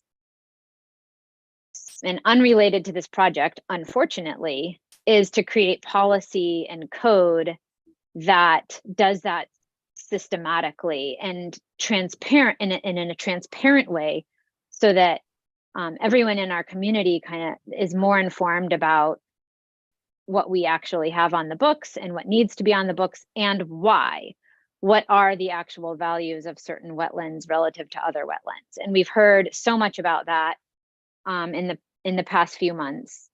And in addition, which I am really glad to hear, we've also tonight had a work session on development on the Shrine Hill, which is also a part of this conversation, because we all know that this road is accessing property on the Shrine Hill, and that's been something that's been really untouchable because of the constraints, of which there are many, to building up there, and in tremendous expense to building up there. And so we know that also tied to this road is the development of Shrine Hill. And so I think tonight we did a really good thing in starting to understand what those constraints are, and not using those constraints as a development policy, because that's just sort of hopeful, wishful thinking that, you know, constraints will keep the Shrine Hill the way it is, but actually sort of leading us towards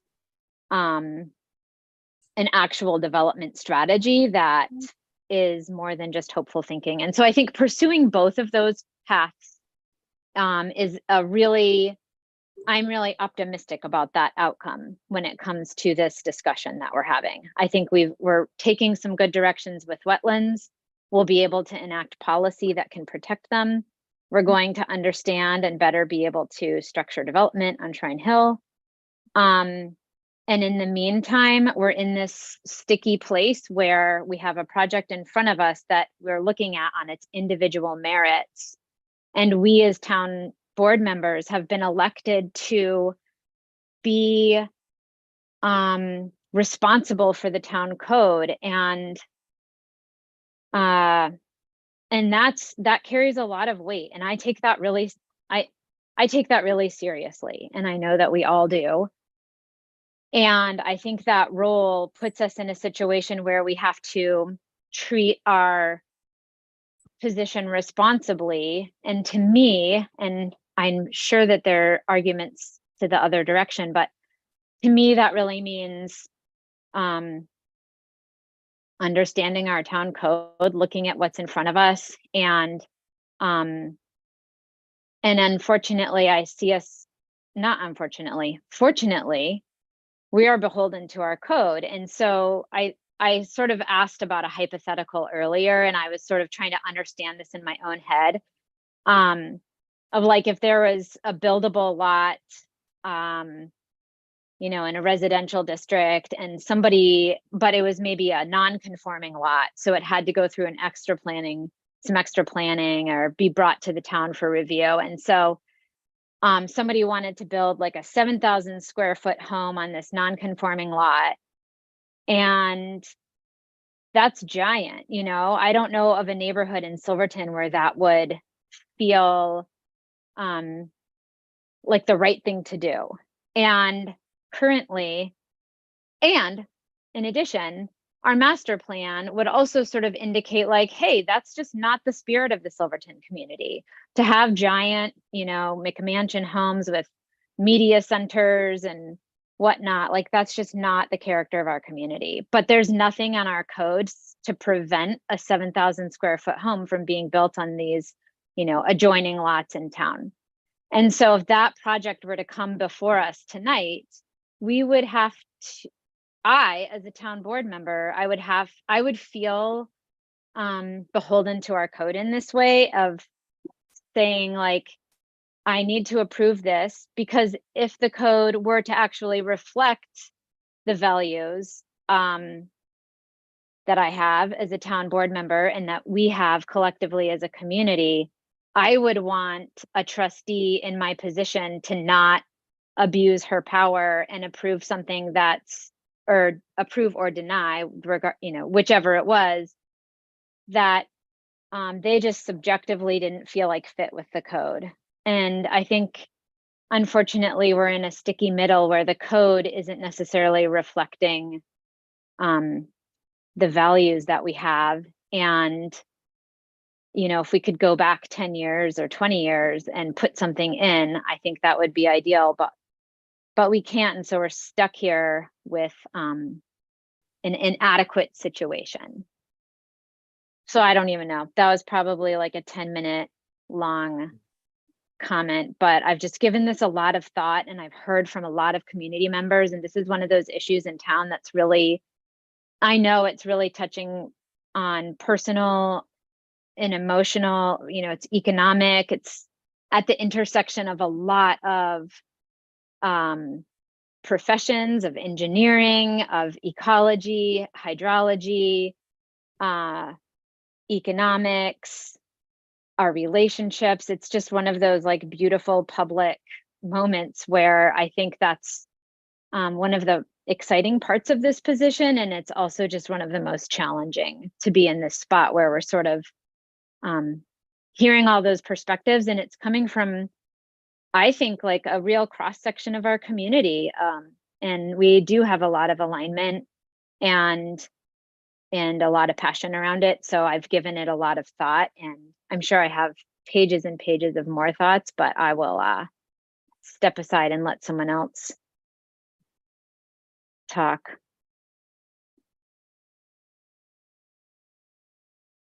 You know, Sally, piggybacking on what you're saying, it was interesting. I was chatting with my two boys today at home and I said, you know, gonna have to go to this meeting. I'm gonna probably have to make a decision. And if I decide one way, there's gonna be a variety of people that I care about and respect their opinion who are gonna be really upset with me. And if I decide another way, there's gonna be a whole variety of people that I care about and respect their opinion that are gonna be upset with me. I said, what are you gonna do? And I think to Sally's point, I've thought a lot about my role in situations that come before us, and then our role in sort of casting the vision, shepherding a vision for this community. And I think there's been a lot of talk back and forth on these issues.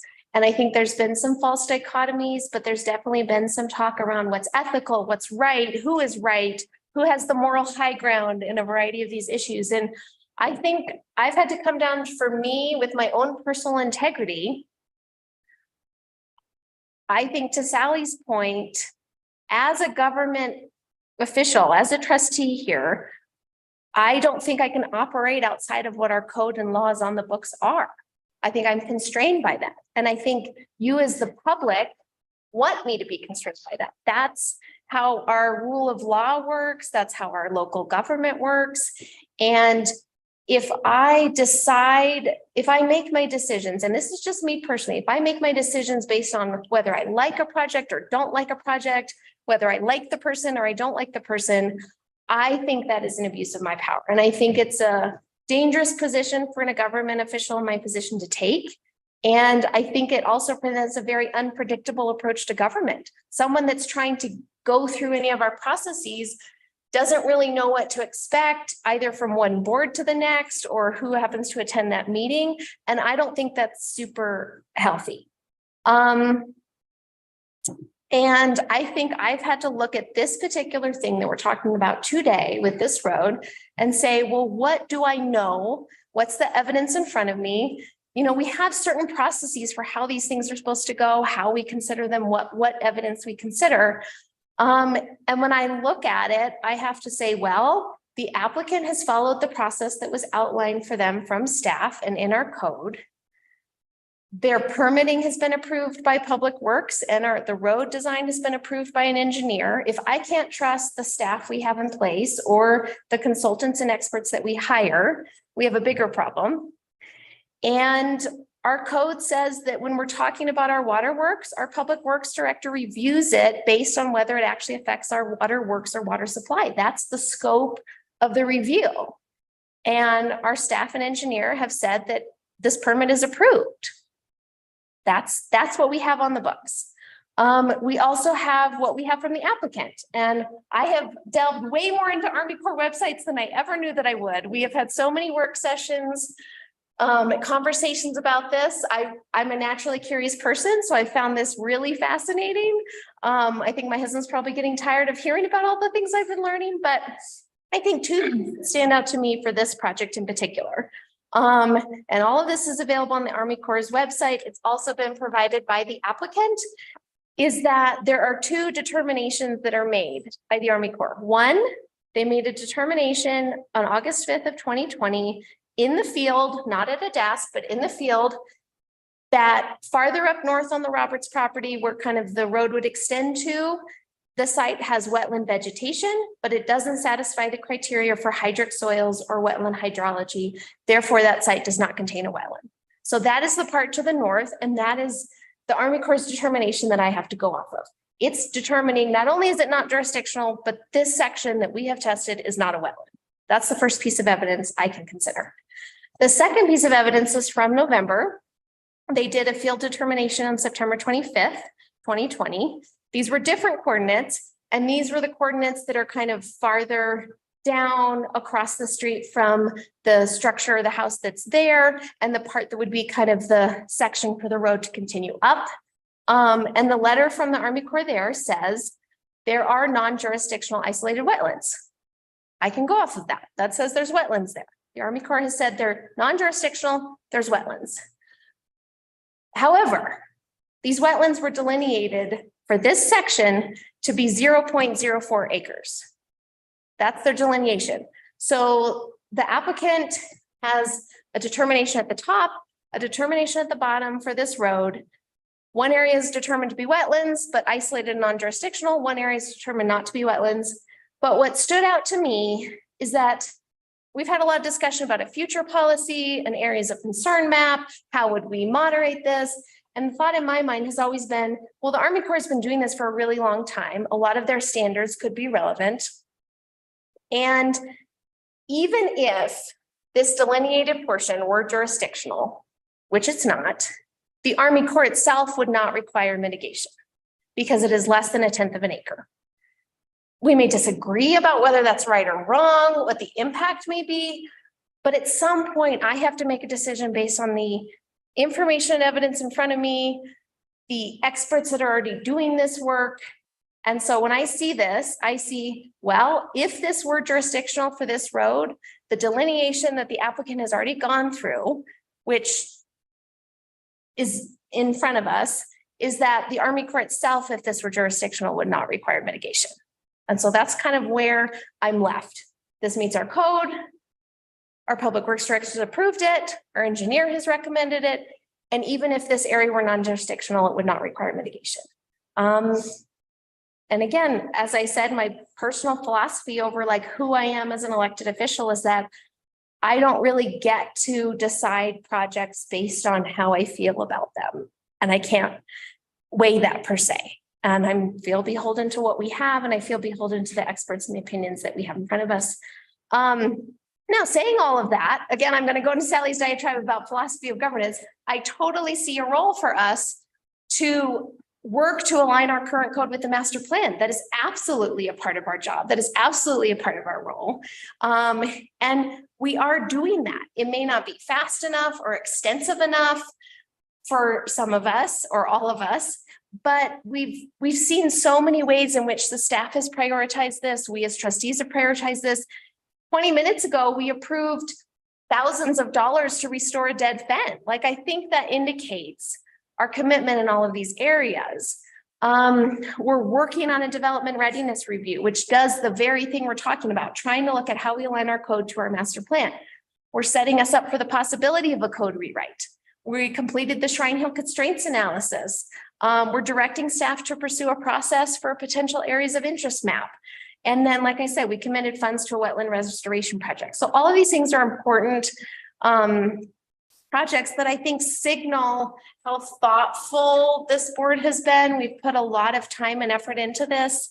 And I think we've heard from the community, but for me personally, and who I think you want me to be as an elected official, I know that when it suits some people, they want me to vote in a certain way, and when it doesn't suit them, they want me to vote in a certain way, but I still feel beholden to my approach as a trustee being going with what our code says and what our processes are. And I don't think it's really fair to change the process in the middle on somebody. I don't think that's right as well. So that's Dana Cranker's approach to governance and my consideration of the evidence before us for the Roberts Road.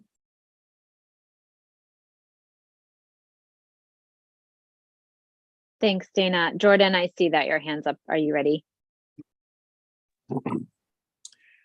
Yeah. I totally understand where everyone is coming from with the town code and the issues of liability. And I think when I think about this issue, I think of it on a much larger time scale than it seems like most people approach it. I think 10 to 15 years seems like a long time that this has been maybe a non-jurisdictional wetland, but for something that takes thousands of years to become established, that seems like, you know, that switch only happened yesterday. I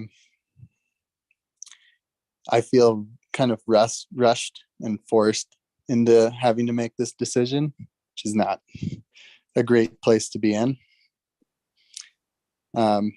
I don't think it's the right decision as a community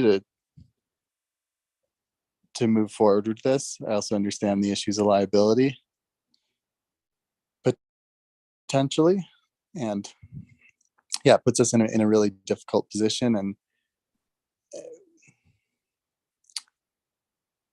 I don't think I can vote to approve this based on the fact that I don't think it is the best outcome for the community, and I'm supposed to be here representing the community, and I don't think our, just because we have poorly written land use codes doesn't necessarily make me feel like I have to abide by something that's not accurately representing perhaps what it should be representing.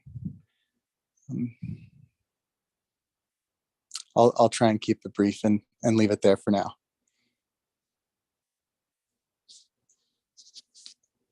Thanks, Jordan.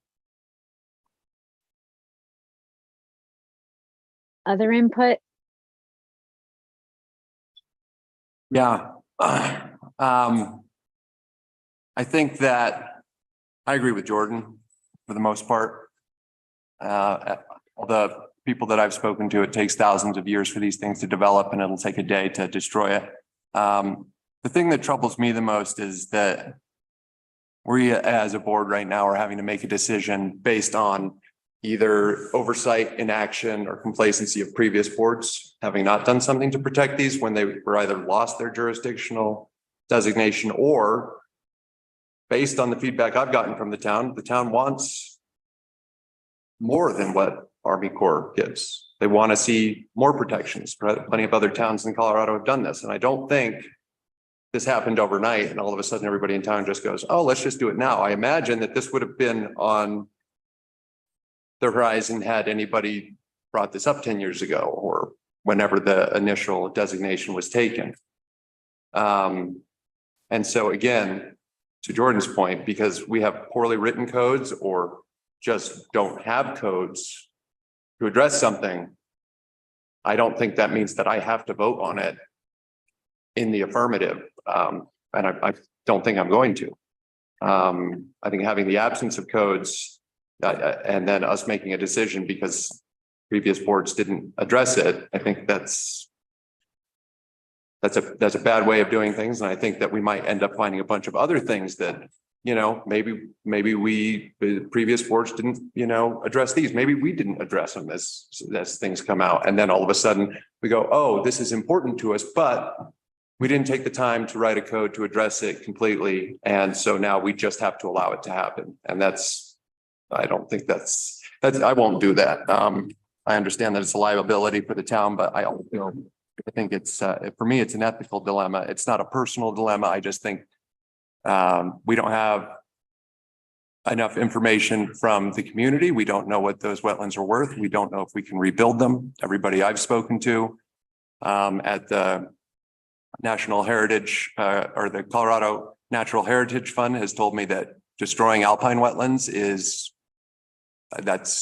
they're incredibly hard to recreate. And the best thing we can do is save them on the front end and try and, buy the property, try and move the people. We can rebuild wetlands down at sea level, and in brackish waters, we can't do it up here. We haven't done it successfully yet. And it really bugs me that we don't have a mechanism to deal with this sort of thing where, something that has become a really important issue to people in a town. I can't tell you the amount of people that come and talk to me, huge cross section of the town, really bipartisan.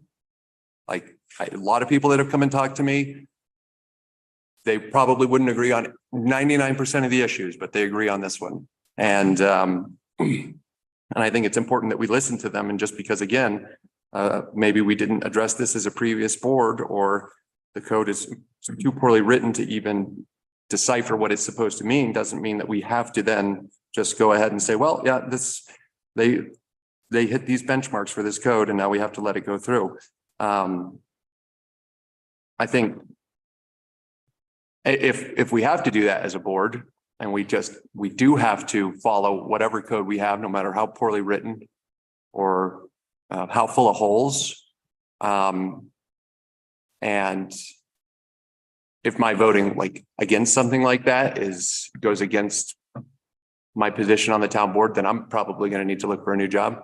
So, because this is, I think it's sort of ridiculous that, if we don't have a comprehensive, set of codes regarding something that is so important to the people of town that we just have to go the opposite direction. Yeah, again, that's something that we really need to reconsider. And we need to get some sort of mechanism in place to make sure that we can do something about this as it comes up, because I guarantee this isn't going to be the first thing like this, that we don't have codes that are equipped to deal with this or well written enough. So,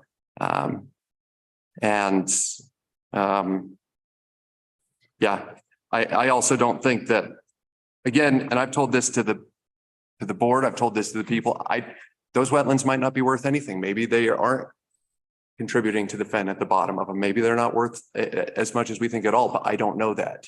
I'm not a professional, and I'm not willing to go out and destroy something that I don't understand. And I'm not going to vote to destroy something that I don't understand.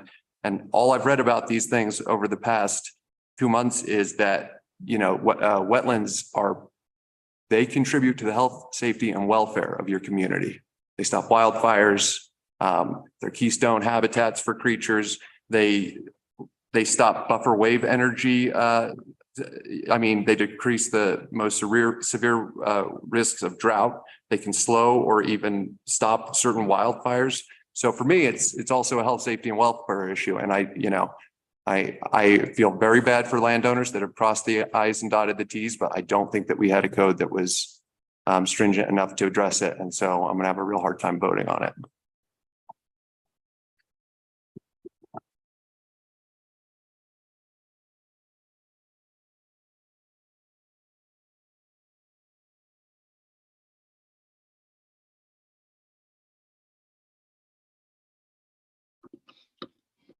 I'm really stuck on the vulnerability of town, and so I'm gonna go back to Clayton again, and I would say, like, what kind of vulnerability are we putting ourselves in this sort of case?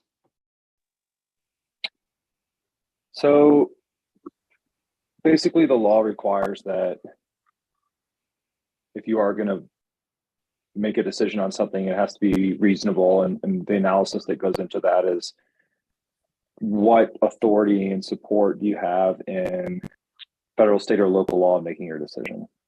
And so as we discussed, the town has analyzed these and determined that they're not affecting our waterworks, meaning that this is below an area where we pull water, and so we can't use a watershed protection part of the code. That's just not applicable for many reasons.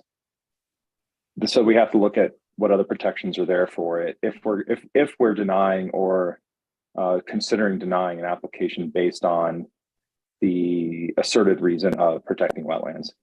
And so we need to go to federal law, which, as I believe it was Mayor Pro Tem Barney very eloquently explained,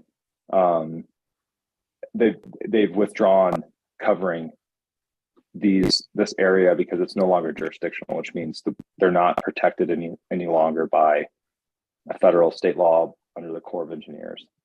And so what we're really talking about is very complicated as it comes to like liability. It's impossible for me to give you a number, but what I can say is that if you take somebody's property without legal reasoning, you're basically affecting a reverse condemnation, in that you're affecting the value of that property for them. And there's, they have multiple claims of action that I won't get into against the town, but it includes injunctive relief with attorney's fees involved. And if effective with whatever cause of action for injunctive relief, they're going to get the bill anyway, and then town's going to pay for their attorneys and whatever damages they have. Very similar to a civil lawsuit under certain rules. Somebody could challenge the town for basically overstepping authority and denying an application that affects their property rights. And, there's damages involved with that as well. And so, without getting into specifics, That would be kind of a general idea of what sort of liability the town would be facing in in this particular set of circumstances. And again, there's no crystal ball. I can't tell you that. Nobody knows what's going to happen in litigation until litigation's over. But the examples that I see in case law lead me to the conclusion that if challenged, this is not winnable for the town.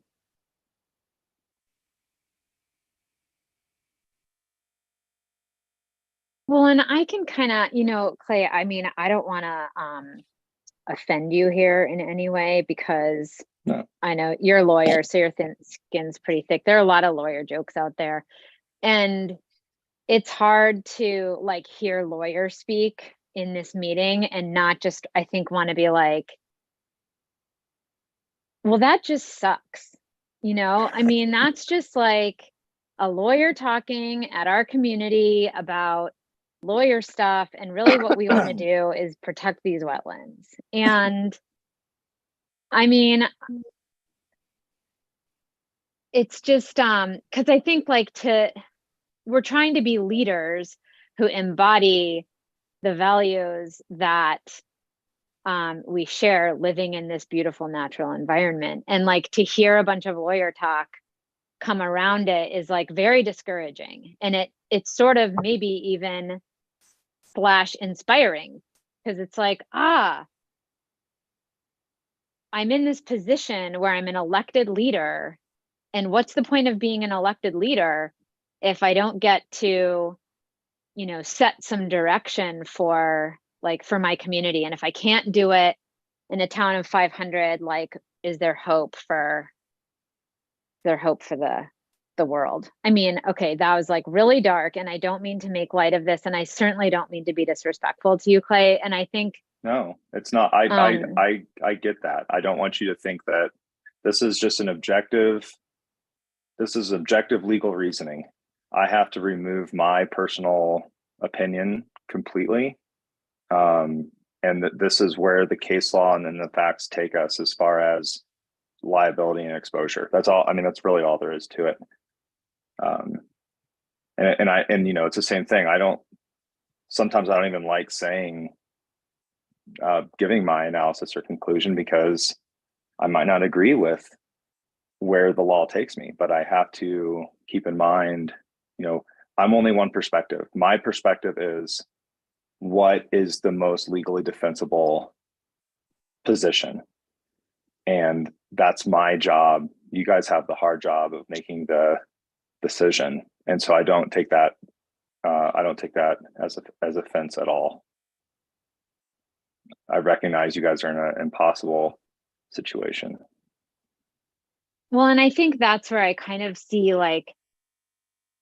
these two, and that this individual project that's in front of us. And I know our next one is a public hearing, so I don't want to speak to that. But when we look at development in this part of our community, I think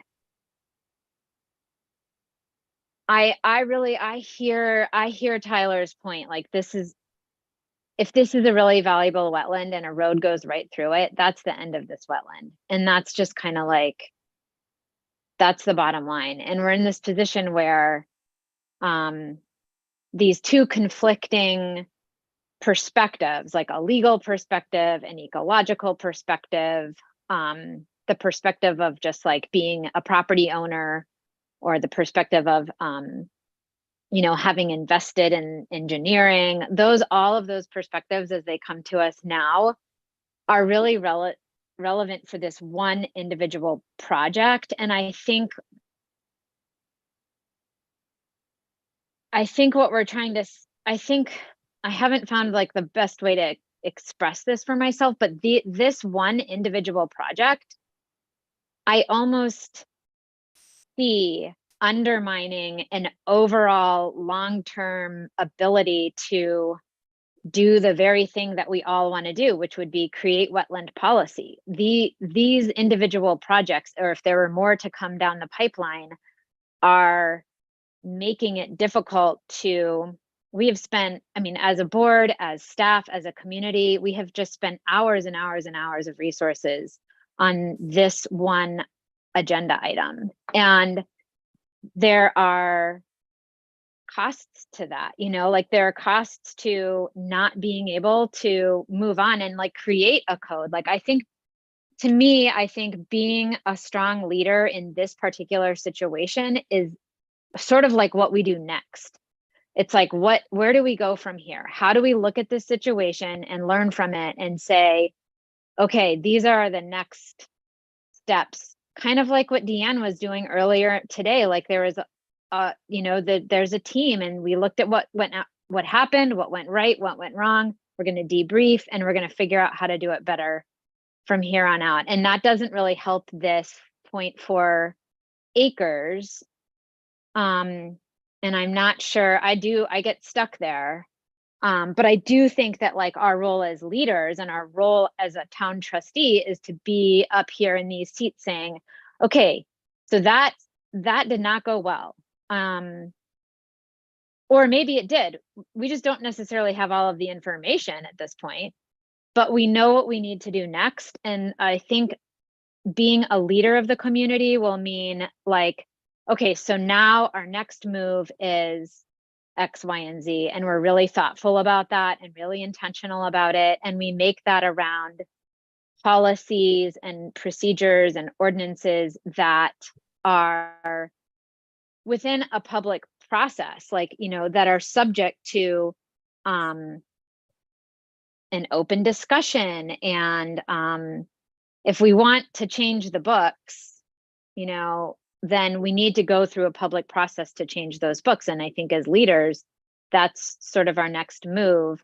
I don't necessarily see the leadership role for this project. I think is little. I think it's not, it's a big deal. It's a huge deal, but I think we have more of an impact if we can look at this from a policy perspective rather than like this one road.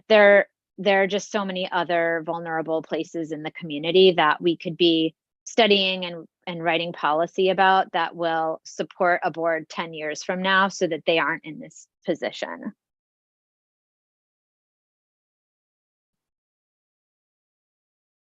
I think to Sally's point, what stands out to me is the idea that if we want to dramatically change land use policy, which I think there might be a case to be made for that, to align it with our master plan, we can and should do that through the appropriate processes as opposed to like one application review at a time. And again, folks can disagree, but like with my own personal integrity, like we all like someone who is an activist for our own agenda, but we don't like the person who is an activist for the agenda we don't care for. And so I just think that's the position that I feel like I'm in, is needing to attend to the laws and the code and the processes we have. And we are also doing a lot of things to align them more closely to the sentiments of the community. And again, I think we can't say the community is like, everybody agrees. We all agree on some things. We don't agree on these things. And we've heard a variety of perspectives on these projects in particular. And all of this review of aligning our code to our master plan is going to take compromises and it's going to take negotiations because we will have differences and there will be people at extremes and there will be places where we'll have to negotiate in the middle. But let's do it through the appropriate processes and not just one application at a time.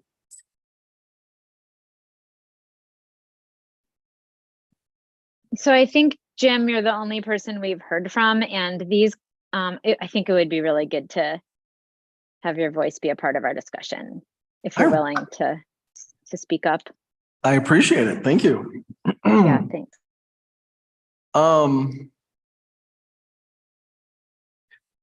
This is a difficult position that we've been put in, and it's no one's fault. It just happens.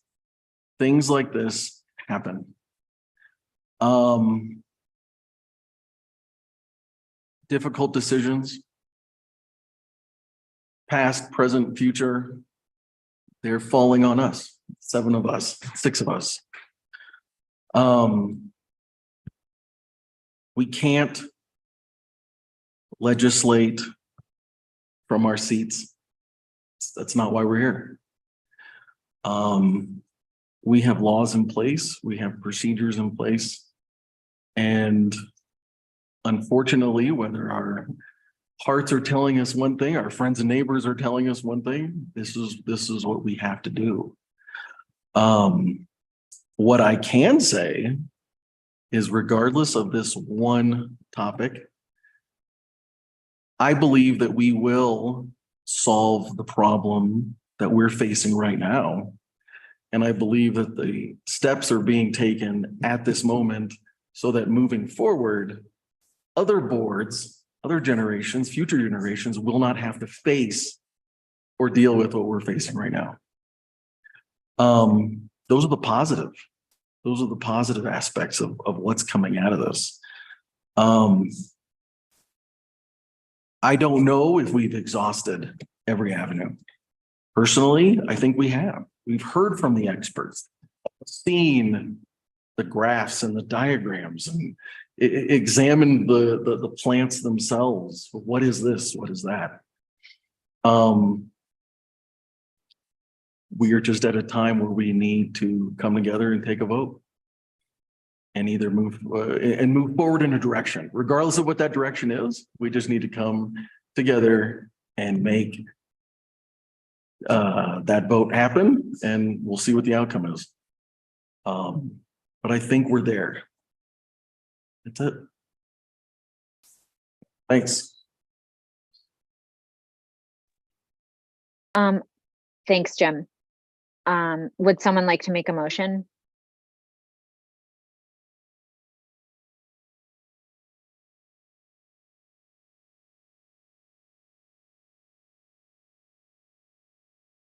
Am I being looked at? I shouldn't say like to. None of us want to do this. No one wants. Would anyone be willing to just put us in the direction of a vote? Yeah, or Jeff, yeah, did you need more discussion? I guess I'm just gonna say, like, I'm not looking to kick the can any further down the road, that's for sure. But we do have a lot going on right now with looking at how we're gonna kind of get the scope, as we talked about in our last meeting, the scope of the wetlands in town and what they mean for town and that sort of stuff. So like, we're making the decision now. Is this because the applications come back so many times? Is this a time frame specific for some reason or another, or is just it's on our agenda for the third time, so it's time to move forward? At this point, I would say it's a staff capacity. Yeah. If we spend this much time on every application, we're not going to get anywhere. Fair. And yes, applications deserve time to be heard. But if we can address the issues that are actually making this difficult to hear this application, such as our code rewrite, our development readiness, then we can actually really move forward. But I'm afraid that we have exhausted our staff capacity on this application.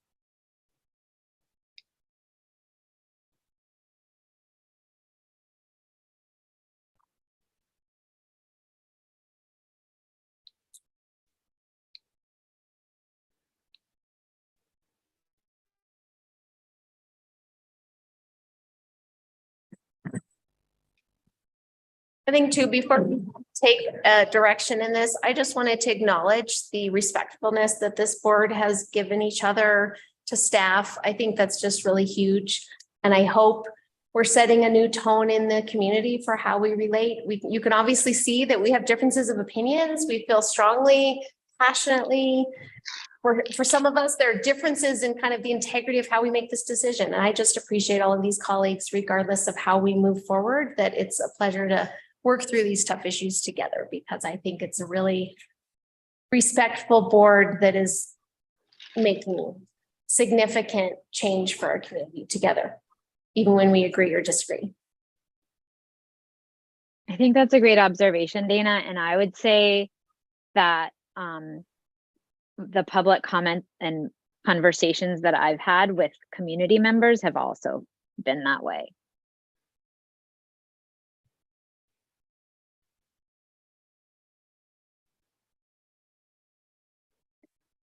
Okay, well, let's see where we are on the issue. I think typically we would have a mayor here, which would give us one additional member, but and this role that I'm in would not be a part of motioning, but I can suggest a motion and we'll see if any, and just see where we are. So no, actually, sorry. Do we have a memo? Do we have a memo for this motion? There's so many old ones now. I think can you tell me the page number again, Jim? It's 94 Thanks. in our packet.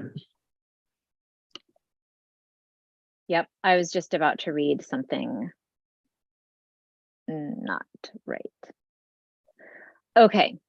Would someone be willing to make a motion to approve the deviation from the town development standards as presented in the Roberts site plan for improvements to Snowden and 8th Streets at their intersection on the corner of Block 58? So moved. Second. Matt, could you do a roll call, please? Sure thing. Trustee Davis. I think this sucks, but legally I can't put the town in that much vulnerability. Yes. Trustee Cranker. Yes. Trustee Harper. Yes. Trustee Bierman. I'd like to abstain. I can't in good conscience approve it, and I don't think it's the best decision for the community. Trustee George. No. Mayor Pro Tem Barney. Yes. Motion passes, 4 yeses, 1 no, 1 abstain, 1 absent.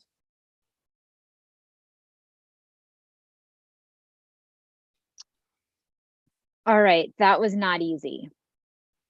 And I hope we can just move. I hope we can move forward. I hope we can put some things in place for the community to mitigate and be progressive about how we move forward from this one.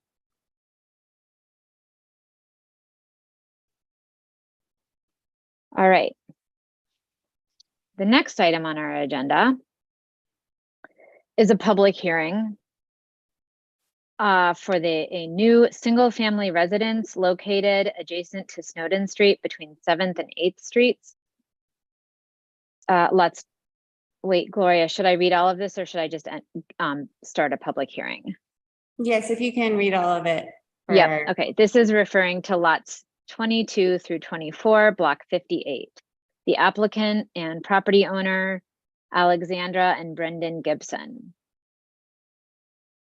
Okay. Give me just a minute, please.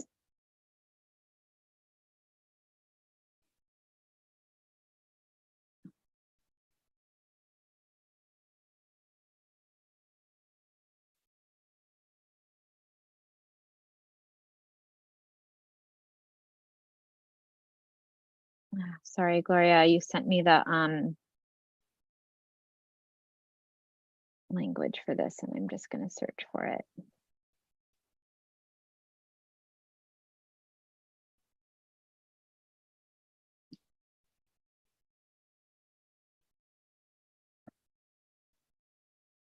I can send it to you again real quick. Oh yeah, I'm about to get it. Are you sending it to me again? Yeah, it's not.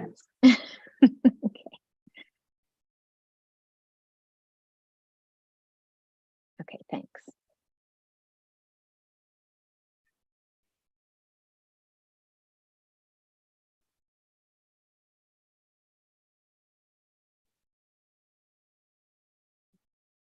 And if you just scroll down to that second page. you Yeah, do- yeah, I got it. Yeah. Okay, I apologize for the long awkward silence. I'm not on radio, clearly. Okay, so the structure of a public hearing is that we will open the hearing. We'll hear a summary of the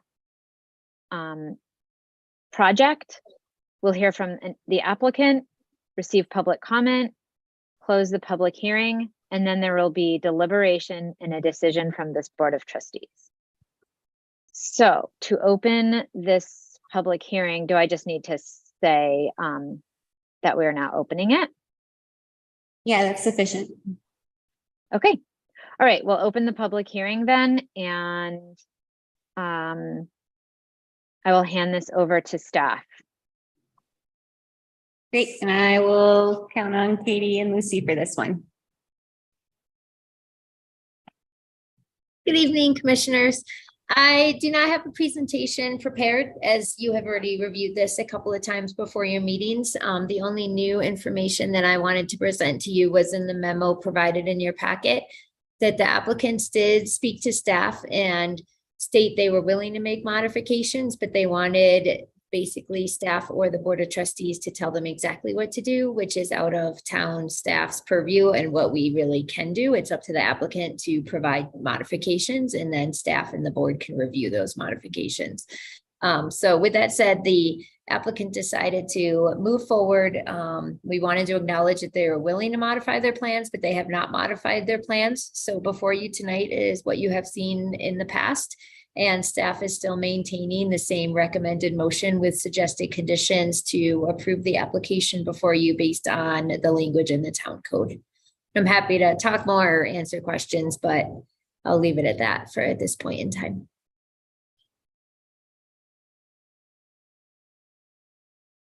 Okay, thanks, Katie.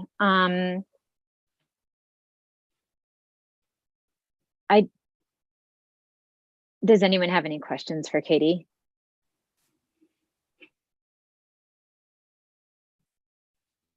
Okay, then let's turn to the applicant. Do we have the applicant online? Mr. Gibson, yes, we do, Sally. Hold on, Mr. Gibson is here. Hello. Hello? Yeah, I don't really have anything more to add in regards to the application.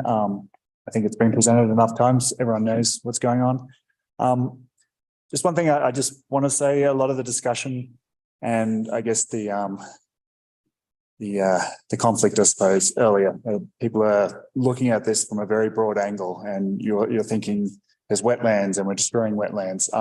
But for this particular application and the road that you've just approved, you need to look at the specifics a little more, I think, and that both of them really do skirt right around the edge of that willow area. We're not putting a house right in the middle. We're not running a road right through and destroying things. So I just ask you just to keep in mind the specifics of these two applications, in that they're not really destroying wetlands. Don't feel bad about being hamstrung by legals that are making you destroy a wetland. They're not going to do that. They're right on the edge. And I don't think they'll have a huge amount of impact, but I have nothing else to add. Thank you.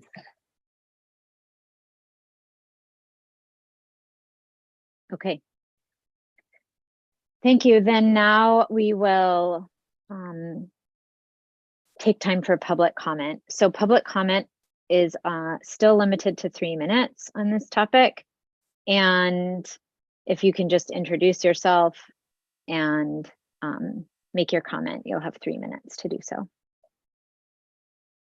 All right, we'll open it up to public comment for in-person public comment. As Sally said, please come up to the podium if you have anything to add for the public hearing.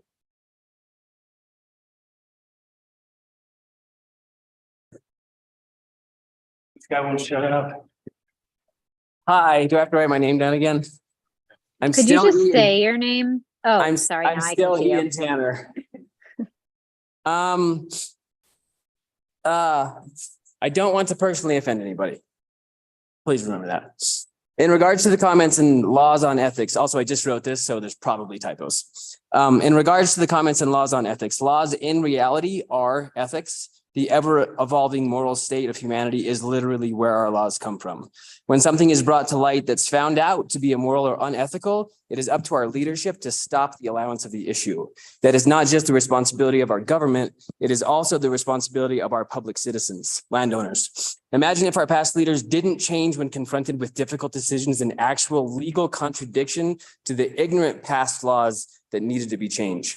Disgusting decisions have been made by leaders and citizens unwilling to go against the grain, while beautiful decisions have been made by those willing to support real legal ethics. Speaking to the comments made about activists with agendas, I'd say everyone has some sort of agenda. Some agendas are short-sighted and selfish, while some focus on science and facts and take the idea of quality long-term decisions into account. The agenda of a wetland that has existed for possibly millennia versus a short-term personal agenda of individual humans. If they are allowed to, these wetlands could potentially exist for many millennia to come. It also isn't just directed toward the board. This is directed to those who claim to care, but don't. For example, those who bought their properties for $60,000 and won't flip it back to a wetland protection agency for less than $250,000. And in finality to the claims that this was a difficult decision, I personally feel like we knew how you were going to vote at the beginning. We just hoped it was going to go like a little different. And I hope it will in the future. And I really think that our laws and our evolution as humanity, it's supposed to change. We've talked about this before. That's what it is. Our laws didn't just, that it is ethics. It's what the Greeks spoke about thousands of years ago. That's what laws are. They're supposed to change. When I was in police academy, they said, do not become case law because the case law is a mistake. And then a law is written. This is the opportunity to write a case law before what some people would consider a crime happens, before it happens. Yeah, that might have legal repercussions, but the community would defend you. The community that Tyler's spoken about, that is for the defense of these. And if it comes down to that, if that's what it is, that's what it is. If at some point hypocrisy exists in everyone, it's just at what level of ethic you decide to draw that line. And I get that people think private property is important. I understand that. I would never want mine taken away, but also looking into something before you make a decision, especially when you're spending like thousands and thousands of dollars to make sure that something is or isn't. And Jake Kurtzwell has spoken about this. There are opinions, I recommend the book Bad Science. There's science that claims to be good that isn't. And then there's science that is actually based on data. And there's thousands of pages about this, literally thousands of pages about this. And we've all, I guess, maybe looked at different pages. 3 minutes. Ian, you're out of time. Okay. Yeah. Thank you.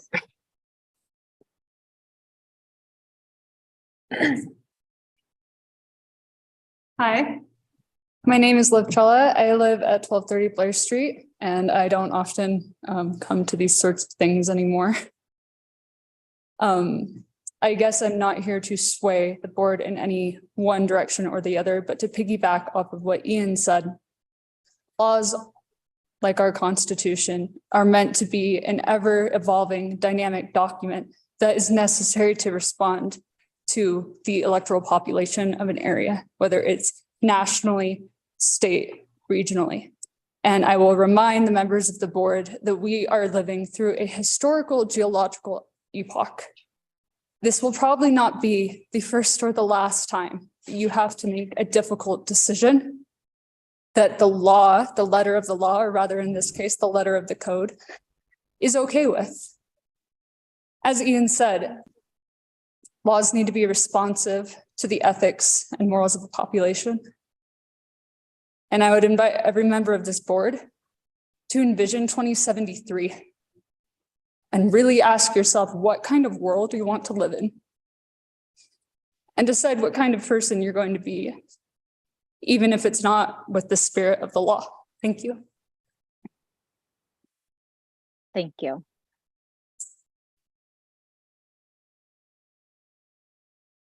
Do we have any other public comment? In person? Kelly, it doesn't look like we have any more in-person public comment. Okay, thanks, Dana. I see a hand up on Zoom. We can promote Melody.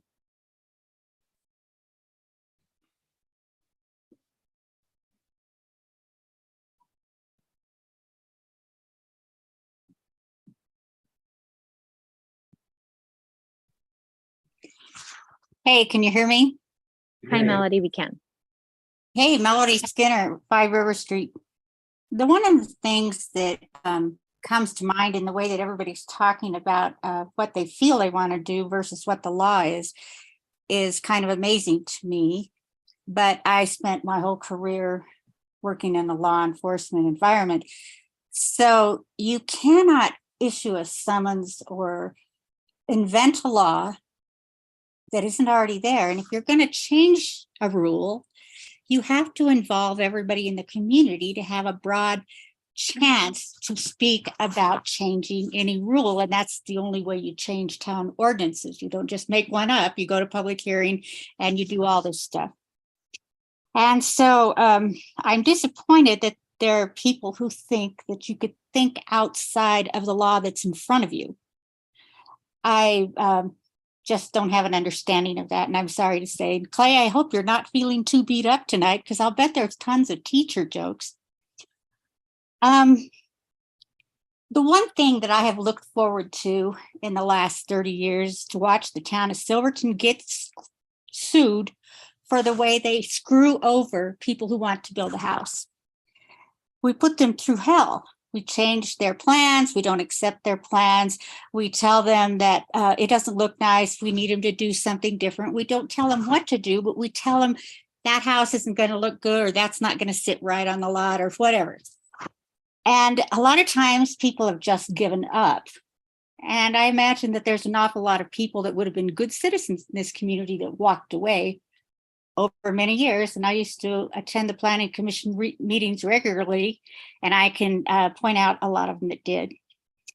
So you have to think without passion on these two things, the road and on the house and what's in front of you.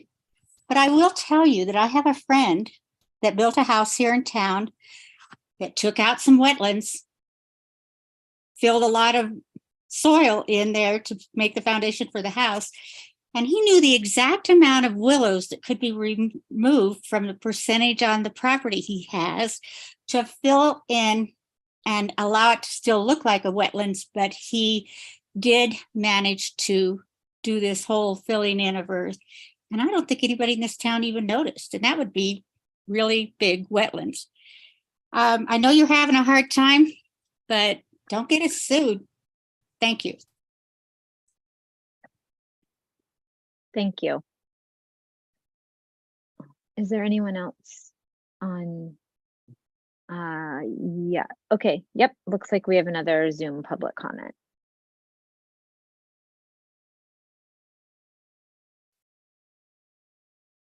Matt, we can promote Zach to speak, please. Thanks.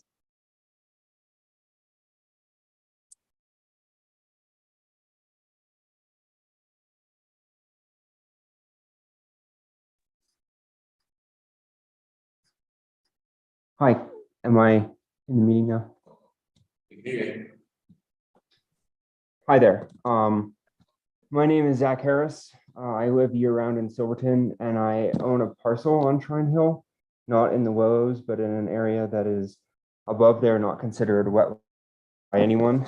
And I just wanted to say that, to me, there's absolutely no question that we as a town need to protect our wetland areas. And I'm very passionate about the environment and our beautiful outdoors, as well as the future of our town.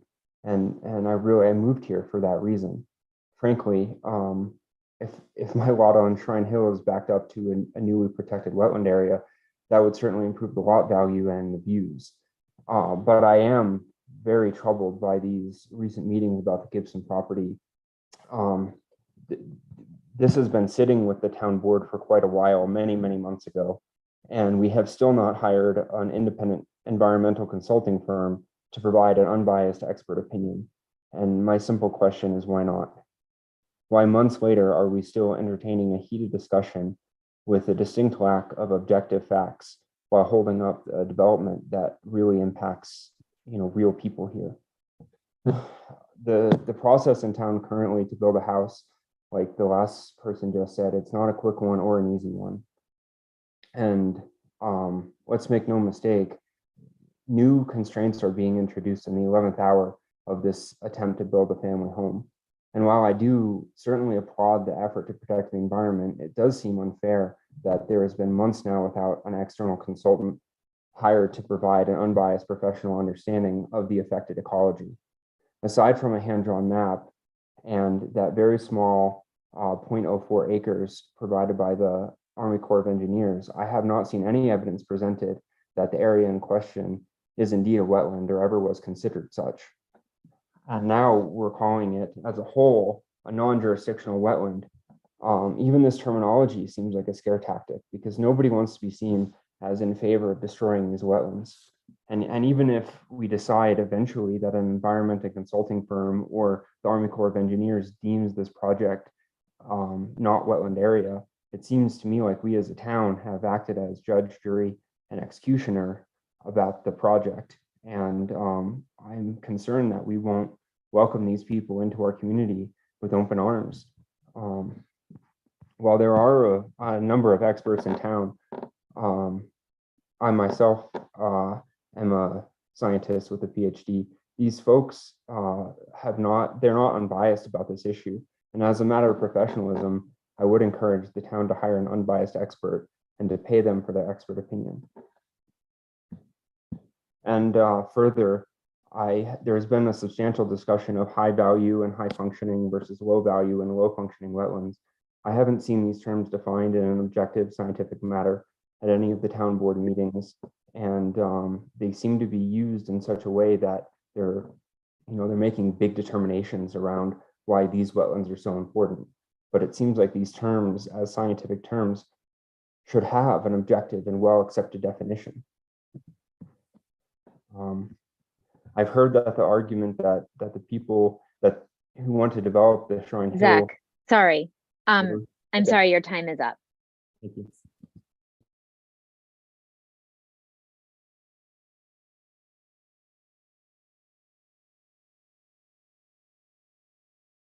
Okay. Any more? Yep. All right. We have Jake.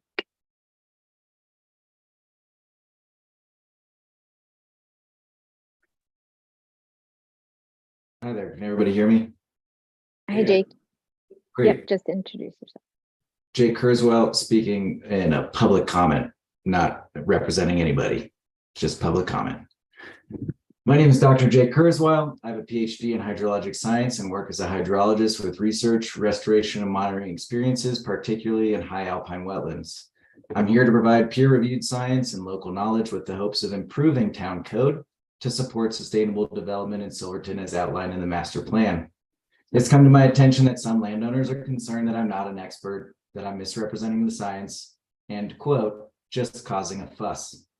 The good news is science is not based on my opinion, but the peer-reviewed process. So I'll present cited science with references and continue to present solutions that provide the largest benefit for the greatest amount of people for the longest time. According to the U.S. Fish and Wildlife Service, wetlands are an essential habitat, providing economic and environmental benefits that extend outside their delineated boundaries. Additionally, the Fish and Wildlife states that we have lost over 90% of our wetlands in the U.S. and over 50% in Colorado over the last 140 years. According to the Rocky Mountain Audubon Society, we have lost federal protections of 51% of our nation's remaining wetlands under the navigable water rule established in 2020, including the wetlands in question today. These systems are on the decline, and our wetlands in particular, high alpine, sometimes sloped, are super rare. So rare that you cannot mitigate developments with typical wetland banks, according to CDOT. So we know they're declining.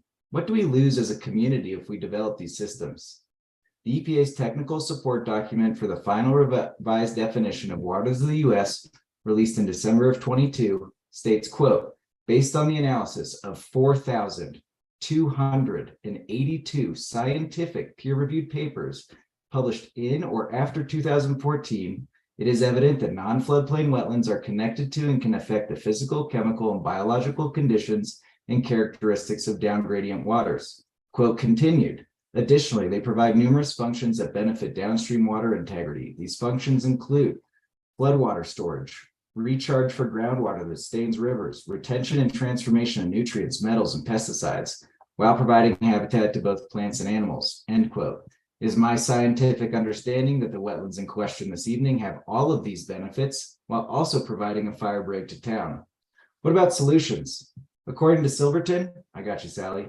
According to Silverton, there's 163 acres of Shrine Hill. I've conservatively estimated 9 acres of high functioning wetlands defined by the physical, biological, and chemical functions outlined in CDOT's methodologies. This represents 5.5% of the total developable land. There are many ways to develop 90% of the available land while conserving these natural resources that provide benefit to our entire community and environment. I've been working with landowners on sustainable development practices and actively looking to find interested parties who might purchase these properties so that no landowner goes hurt economically. Thank you so much for your time. Thanks, Jake. All right. Jesse, let's promote Jesse.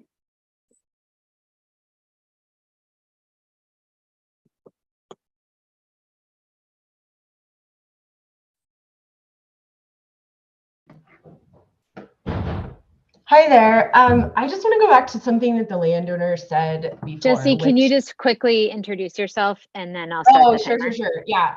So my name is Jessie Rowe. I live year-round in Silverton. And I wanted to comment. I think, you know, the Gibsons have been incredibly patient with us as a town in this process. And I think we keep hearing over and over again as part of the conversation, things like what Jake just said, which is all of the benefits of wetlands. I don't think anyone's arguing that wetlands are beneficial. What there isn't a lot of focus on right now is the fact that nowhere in the packet is there any information that would indicate that the Gibsons are trying to build anything on a wetland at all. In fact, John corresponded with the U.S. Army Corps of Engineers where they said, you're right, no, it's not a wetland. It's not a wetland at all. They didn't say it's a non-jurisdictional wetland. They didn't say anything about it ever having been a wetland. The Gibsons are trying to build on a place where there's not a wetland.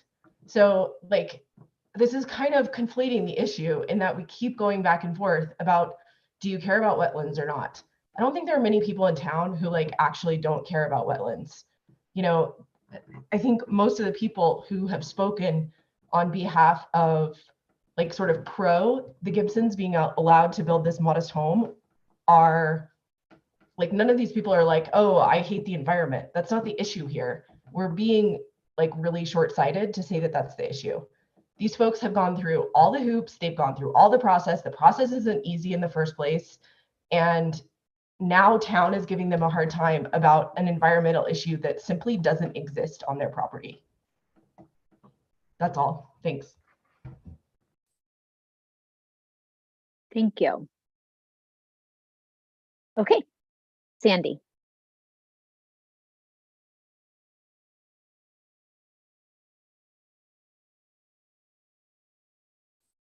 Matt, can we promote Sandy and then she can introduce herself and have 3 minutes to speak? Yes, request. Thank you.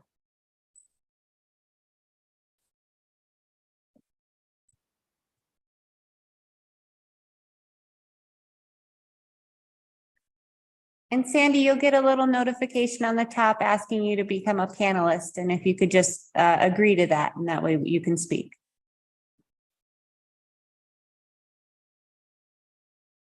Should we go on to Lisa?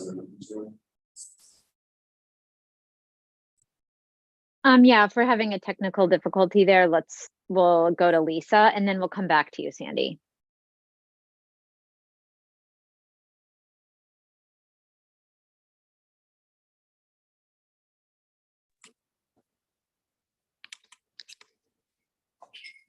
Hi there, town board. I first want to acknowledge what a difficult situation you found yourselves in. Sorry, And, Lisa, will you just make sure you introduce yourself? Just because this is a Excuse me. public hearing, we want it. Yeah. Right. Yeah, I'm sorry about that. I'm Lisa Merrill. I live at 331 East 18th Street. And you guys have just really done a wonderful job of dealing with a very difficult situation. And I want to also thank you for approving the resolution put before you to work with us tonight. And I look forward to having you on site. Thanks. Thanks, Lisa. Okay, Sandy, are you ready? Is that working? And maybe we can just allow her to talk if that works better. Yeah, and I know we heard from her earlier, so it should work. She was panelist earlier, early opening public comments.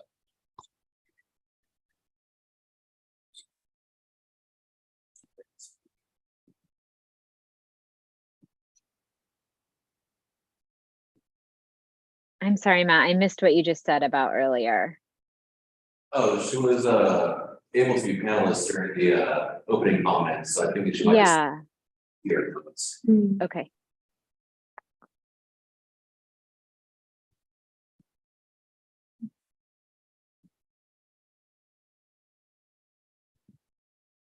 Another person for public comments. Sandy, we're trying to get you promoted to panelist. We're not gonna skip by you, but oh, yeah, we'll start with Aaron. We'll go next to Aaron.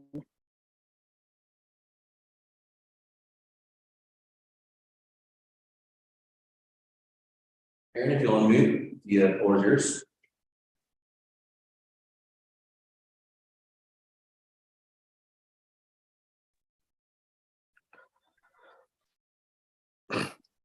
Hello, my name is Aaron DeWitt. I'm the grandson of Sandy Campuzano. I was there earlier tonight. I'm the person that helps her get on Zoom and talk, but she can't talk because she doesn't know how to use Zoom, which is okay, Grandma. I love you very much. I just want to say I don't know what Grandma would say. I just want to say on behalf of Grandma that we appreciate all the time and effort you have taken to consider this issue. I understand that the town code is currently not quite up to date. But if we consider the code of the United States, which is the Constitution, which the Supreme Court considers, the Supreme Court can rule against precedent. They need, quote, strong grounds to do so. And I think we do have strong grounds here to at least consider the issue. And I appreciate that you have done this. I don't have a lot to add other than thank you for your consideration. And that's about it. But yes, thank you very much. Aaron, thank you for your comment. And also, Aaron, before we lose you, is there any way for you to help Sandy tonight? Are you guys in the same space or? No, we're both Okay. we're both in Kansas City. I'm at my house. She's at her house. I was there earlier, but I had to come home. I see. Yep. Okay. Do you have a recommendation for how we can give her some cues to get her on? She has her hand raised, but we're just not able to hear from her. Maybe, but probably not. She needs to click on the lower left-hand side to unmute. Grandma, if you can hear me, click on the lower left-hand side to unmute. It's like a little microphone with an X through it. You just got to click that. But anyways, I'm sorry. I'm sure I'm thoroughly embarrassing her, and I apologize. No, But not at all. This is just I just of wanted the world. Yeah, I'm sure you would. The committee would have an idea of what she would say, and I'm sorry that she can't articulate it to you. But please imagine her consideration. Also, just one quick objection to what Jesse said earlier, that the wetlands were, quote, never a wetland. when grandma built her home, they were jurisdictional wetlands. And the way we built the road and the way we built the house had to adhere to very strict code. It's the narrowest road in Silverton. And to do that, we had to abide by what the Army Corps of Engineers said. So yes, at one point it was a wetland. Anyone saying it wasn't is completely factually wrong. Okay, that's all. Thank Okay, you. thank you. Yeah, okay. That's time.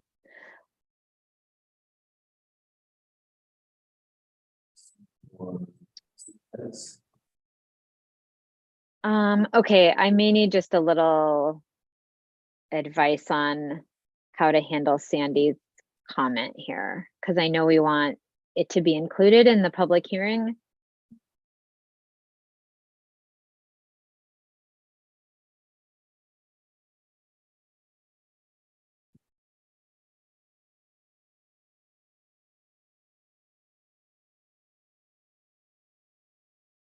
I'm not sure, Sally. I think that would be up to the board. You do what? What to do about Sandy's public comment that can't be heard. Her grandson spoke in her. It sounded like it's. Yeah. Okay. I just don't want any perception that we're not allowing her to speak or that we're not somehow doing everything we can to have her voice heard on record here. Did you call in or something? But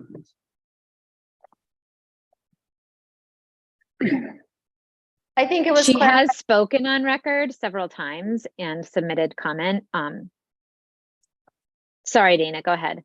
I was just gonna say, I think Sally, we've clarified for the record with her grandson, Aaron DeWitt, that every attempt has been made to include Sandy Camposano's feedback and public comment. Okay. And she's there, her ordered. hand just went down. there he goes. All right. So if there is no additional in-person public comment, which I don't There is not. gather there is, okay. We will now close public comment for this public hearing. Which actually will bring the public hearing to a close at this point. And now it's for the board to deliberate and decide.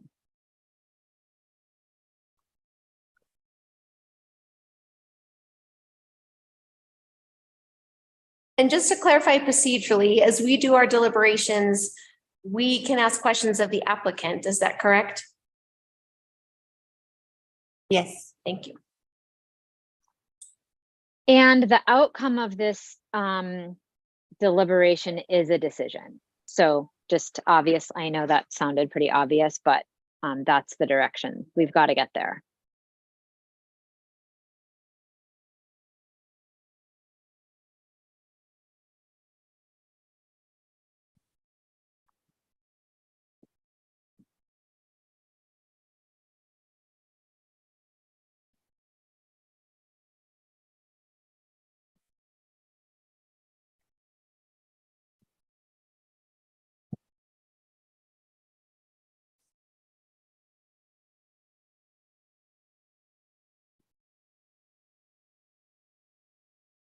Okay, so this discussion is the discussion of a single family home.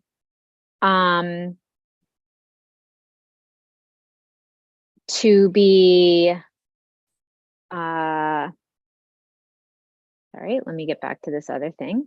Let's just get to what we're talking about. We're talking about a single family home on, I was going for the lot numbers. Do you guys have that in front of you? Lots 22 through 24, block 58. Great. We have to read the parcel number. We don't have to do anything really. At this point, we just need to discuss, but I was trying to kick off the discussion by just sharing like what we know so far. And what the applicant needs. This is just a lot like the project we just discussed, which I'm guessing has something to do with the silence. I think we had a lot of this discussion kind of around the road project, and it's a similar sort of analysis and thinking is my guess. And if I'm wrong, that would be a good place to start for our discussion. But I think that, again, we have a private property owner who wants to build a single family home on property that is not protected in our code as jurisdictional or non-jurisdictional wetland. And so they've come and we are reviewing their application.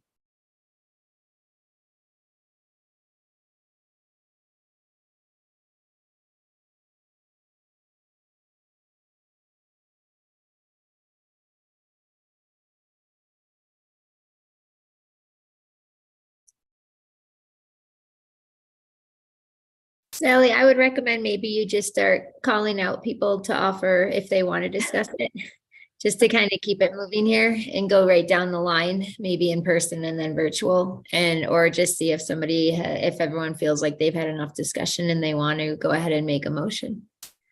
Okay. Oh, Katie. Sorry. I'll jump in. Thanks, Jim. Mr. Gibson. Can you come to the podium, please? Thank you, sir. Ooh. You have been extremely patient with us, our community, each and every one of us, our staff. So thank you. Several months ago, if my notes are correct, which they are, you indicated that you would work with all of us in, if not turning the proposed site home in order to maneuver around the willows. You still willing to do that? We are with us and work with our community. Yeah, definitely. We did speak with Lucy and her team about doing that. I think we had 3 days to produce engineering and plans for that, and we're unable to. If we had done that, we would have had to start this whole 2-year process again, which we're not that excited about doing. So in terms of us having a house here, which is what we want, we've gone with the original. Does that make sense? Yes. In terms of this application. If we have the opportunity to make changes and not have to go through a 2-year process again, then we'd be definitely willing to do that. So earlier you indicated that as it was submitted, you wouldn't be disturbing majority of the vegetation that's on the lot. Is that correct? That's correct. I think from what I can tell, we would have to disturb 3 of the willows on the property, but no more than that. Those are my questions. Thank you.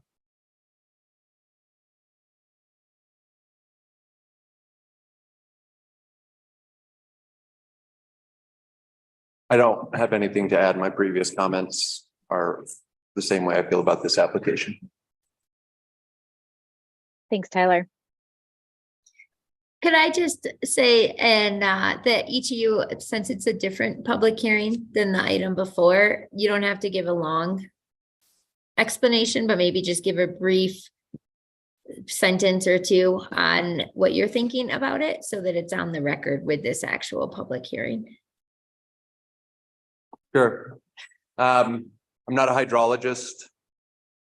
We haven't actually commissioned anybody to come and tell us what they are. I know we've had some public comment from some hydrologists and PhDs.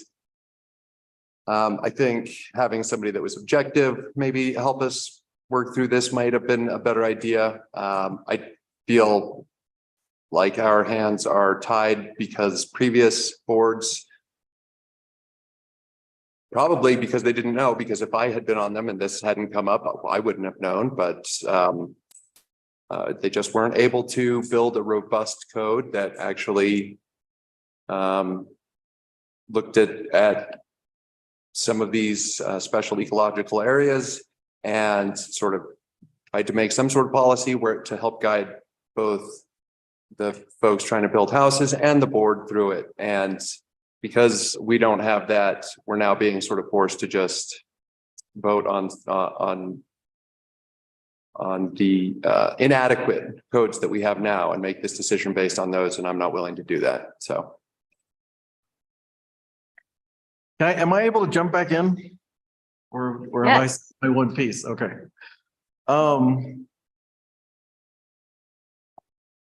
Good law, bad law, no law. We are working with the tools that we have in our tool bag. It is what it is. I don't fault previous boards.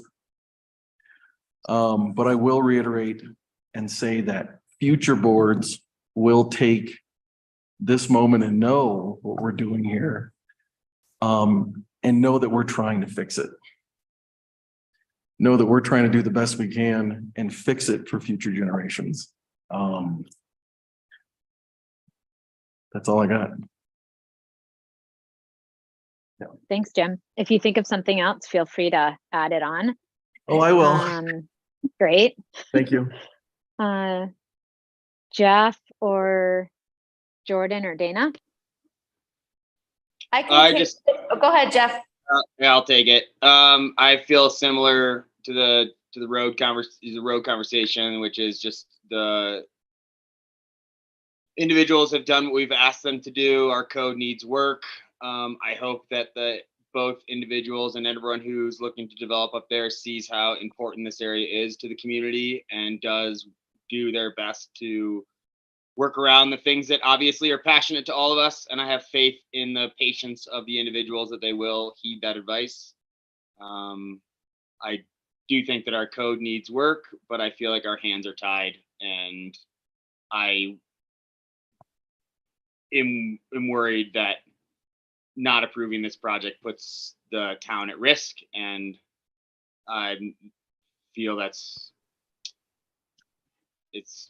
not a risk that we can afford.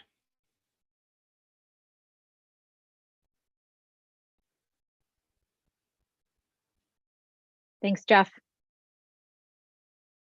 Dana, are you ready? Sure.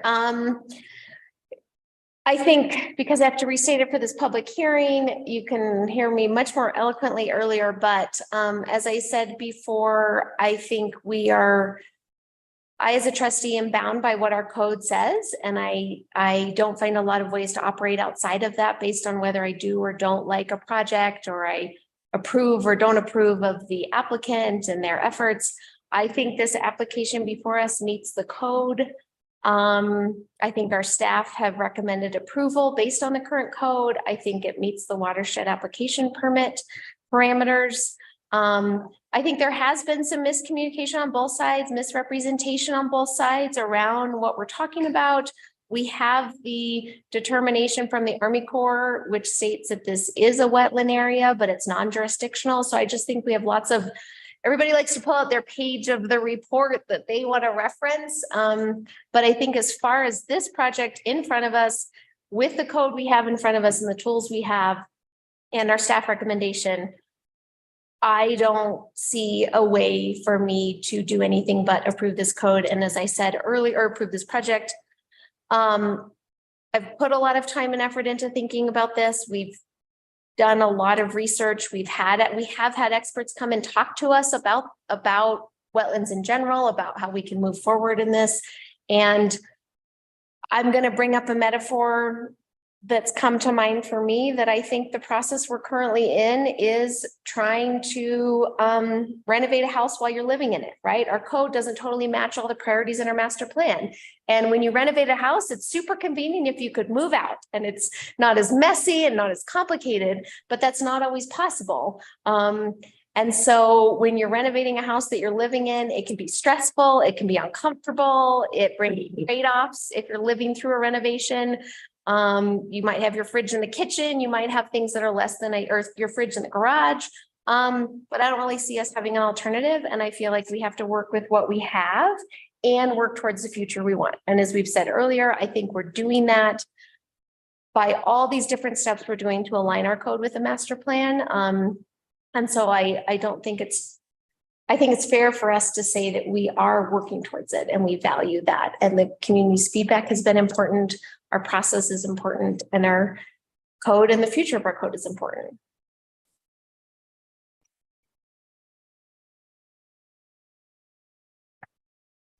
Thanks, Dana. All right, I can jump in here. I'm not going to reiterate too much what Tyler said. I agree with what he is saying. I think our codes are inadequate. I don't think this is the best decision for us as a community, and I'm doing my best to represent the community in the best way I know how to.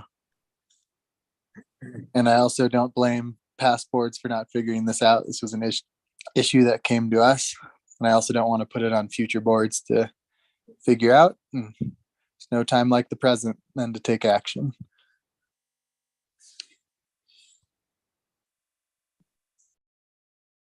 Thanks, Jordan. Okay, so that leaves me, and like everyone has said, I think my comments about the road are very similar to my comments for this house project. I think the only other thing that I would add here is that on when it comes to the house, I think where I have concerns, but not really relative to this individual project, but I think like what this feels like a little bit is that we just kind of hooked up the Shrine Hill, you know, like we just kind of hooked them up.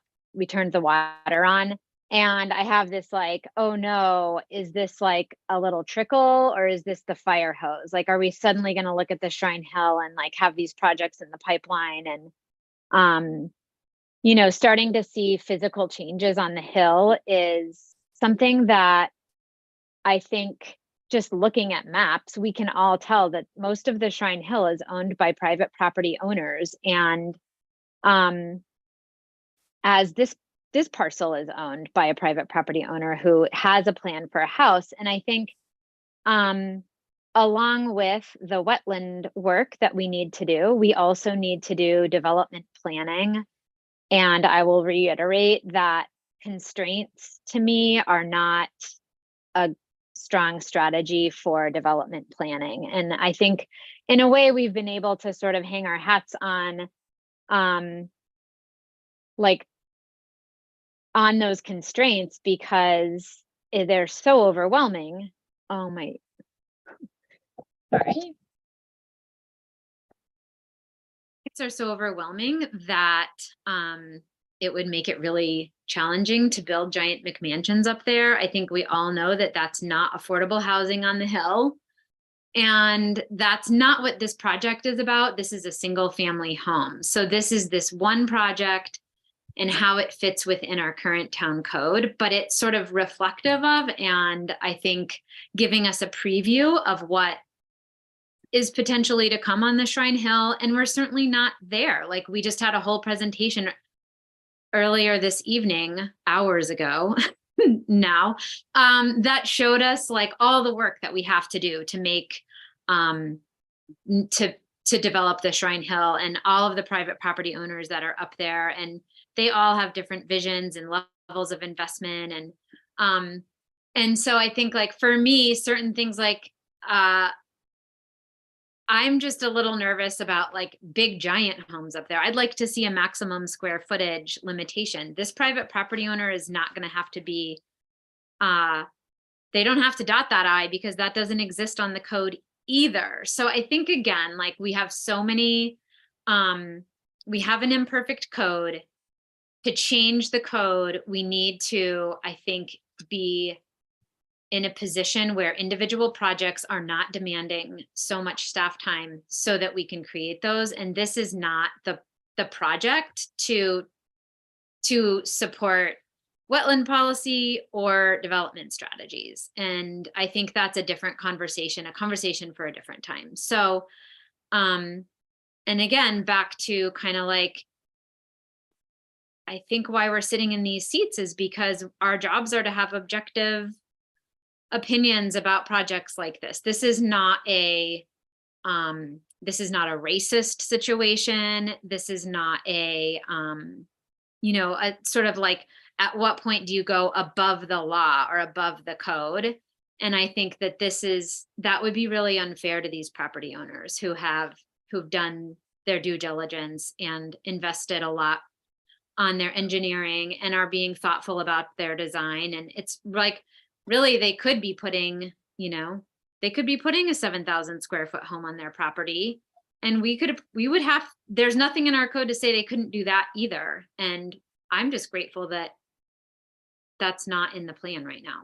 And I look forward to being a part of a board that is visionary and ready to put in place some development standards and some policies that protect wetlands. I just don't think this project is the time or the place to make those changes. So Sally, I have a question for Katie and Lucy and I guess the applicant and the board of like,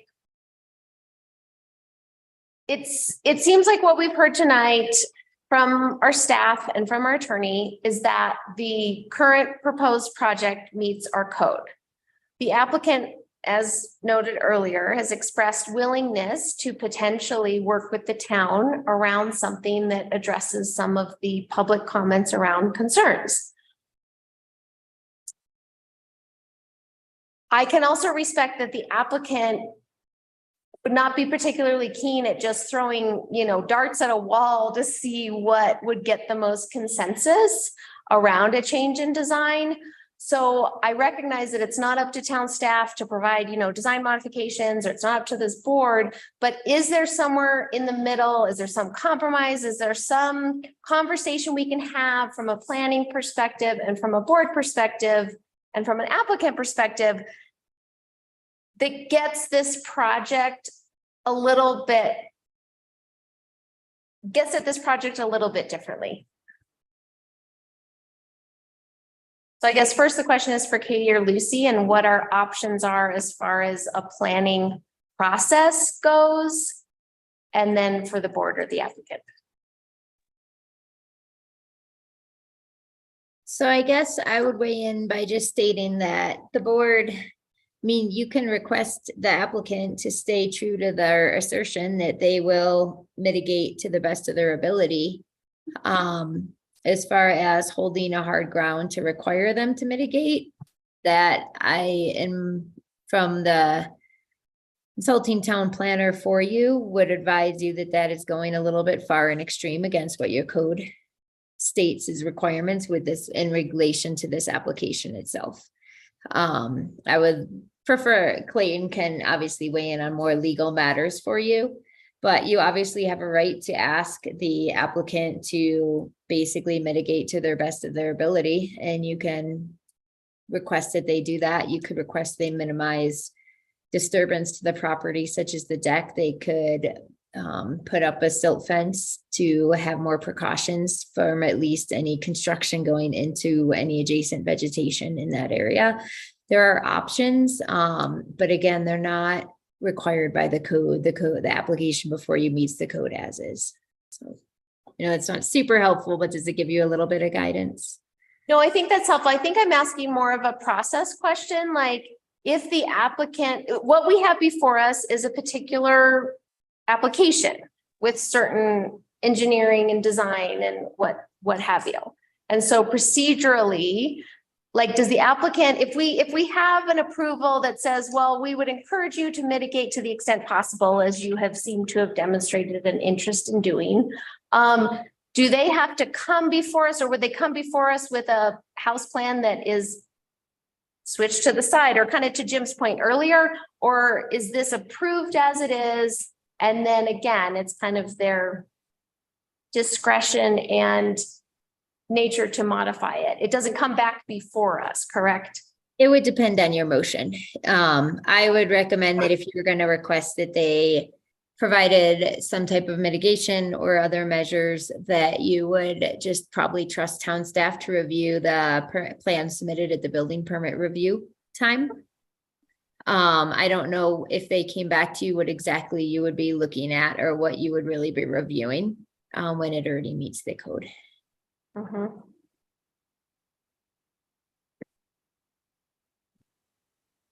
Sorry, and one more thing to add, just because Mr. Gibson did touch on this with his conversations with Lucy.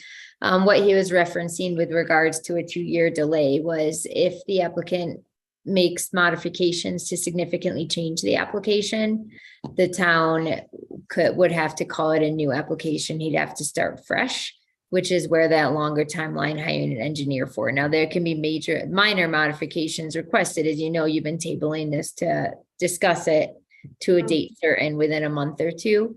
But the applicants had noted that if they were to make significant changes, then they would need to have new engineering done and new plans drawn up, which would take a long enough time that staff deemed that it would have to be a start fresh. And that was why the staff had advised the applicant to go before you tonight with the plans that they have had. So. Thank you.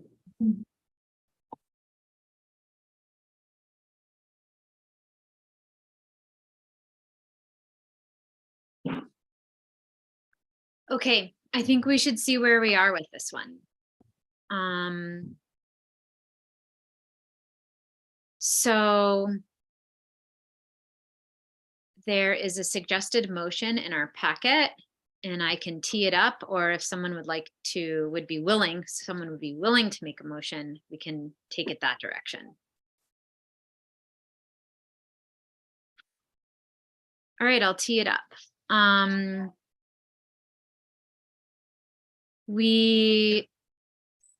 Let's see. Sally, can I ask a question before you do that? Like, what would an addition or condition be? Like, what would that language be? I would just like to know, like, what we could put in, or, yeah, Mr. Gibson. Can I make a suggestion? Could I make a suggestion that the plan as it is now would be the high bar of the amount of disturbance that we make to it, and any additional changes we make would have to be either a smaller footprint or less removal of willows or some sort of objective measure against that. Would that be okay? Right. Katie, did you get that, Katie? Yeah, I heard it and I'm working on, sorry, I'm thinking here, typing something. Thank you. Yeah, bear with me here for a minute. And if anyone else wants to hop in, feel free. So I guess what you could do is looking at assuming that you want to keep the suggested condition that was already recommended previously, which just follows the code about change of ownership. If the property goes under new ownership, then this would be voided. Yeah. You could potentially add a second condition. And it could be modification, and just brainstorming here, modification of plans to reduce disturbance would be permitted through town staff review prior to building permit submittal. So I'm struggling with this a little bit because I'm still stuck on what exactly you're going to be approving, and you're not really requiring it. And Yeah. so I don't know if Clayton has thoughts about what you think about them going this route with it as a condition. Well, it's certainly you can't condition a project that substantially modifies it or changes the project. Yeah. So the condition would have to basically more or less be a request or voluntary action taken by the applicant. And I think, from what I've heard and understand and read in the agenda packet, the applicant's already mitigated as much as possible down to like counting the willow trees or the willows on the property disturbance. And I think, that's what we're approving anyway. And so if there were to be a greater disturbance or something that didn't meet what the applicants already asserted, then they'd have to come back for a modification, which at this point I don't think the applicants would even consider. So you know, I think that you can request it, and certainly I think the applicant has been forthright that they're willing to work with the town on that. So if you were to condition something, I would just say make sure that make sure that it's clear that it would be language to something to the effect that, you know, we approve the development and encourage the applicant to work with town staff to further mitigate wetlands as possible or necessary. Something along those lines I think would be fine. You just want to be careful not to make it required and not to make it significant enough that it would be a modification of the current application that you're looking at. Can we say encouraged? Encourage, requested, Yes. volunteer. Or what about like Yeah, with suggest- the option to reduce disturbance? Yes, and such, you know, modification of you know, such modification could be approved at town staff level.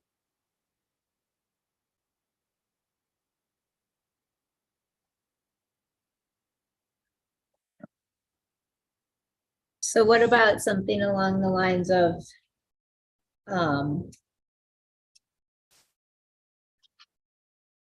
the Board of Trustees encourages the applicant to reduce disturbance on the property. If disturbance is reduced, it may be reviewed by town staff.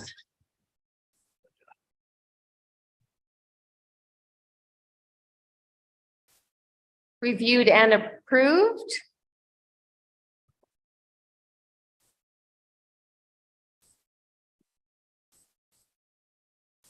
Yeah, any modification reducing or mitigating wetland disturbance to be approved at town staff level.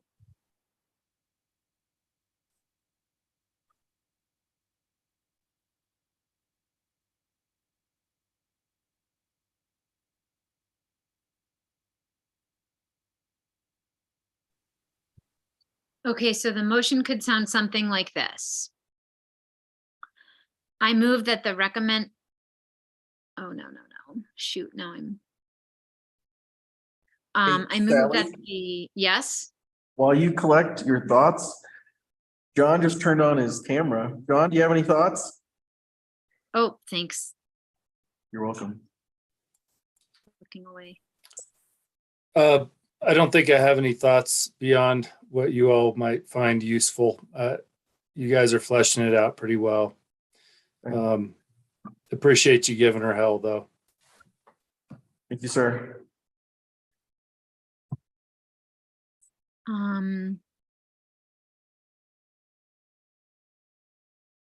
Okay.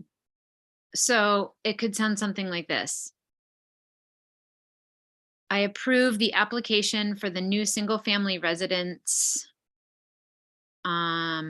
located adjacent to Snowden Street between 7th and 8th, lots 22 to 24, block 58, on the condition that if the subject property becomes under new ownership prior to the start of grading work, this permit shall be voided. And with the Board of Trustees encouragement of the applicant to reduce or mitigate disturbance to the wetlands on the property. If disturbance is reduced, it may be reviewed and approved by town staff. Mr. Gibson, are you okay with those? Just trying to process the words. It sounds good to me. Yeah. Yeah. And the first clause is the existing clause that we already have. That's right. Like, the whole discussion here is trying to find a compromise. Like we were been discussing all night long about the laws, what's on the books, what's not on the books, how are we going to work on this down the road for future projects? Having an applicant that is willing to work with us to protect the trees and the vegetation that's there. I'm very grateful. Thank you. Just want to have a house. Katie or Lucy, do we need to have anything as the phrase was, if disturbance is reduced, it may be reviewed by and approved by town staff. Do we need to have any qualifier on what the it is? Are we reviewing the disturbance? Are we reviewing the plan? It is the reduction in my. I think it's the site plan, so all encompassing. Okay. Yeah, I agree with what Lucy said. And just to note that you're encouraging, you're not requiring. So the applicant could, if this motion was voted on and approved, the applicant, it sounds like, will probably reduce disturbance and come back to town staff with a revised site plan for staff to review, which would probably go to the engineer to be on the safe side for that review. However, they also can move forward if this is approved with the plans that are before you tonight. Understood.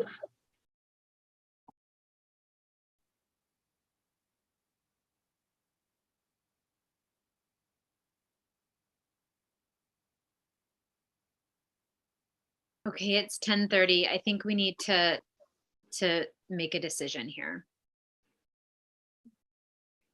It's actually 8:30 for me, so I don't want to rub that in anyone's faces. But feels pretty good this time around.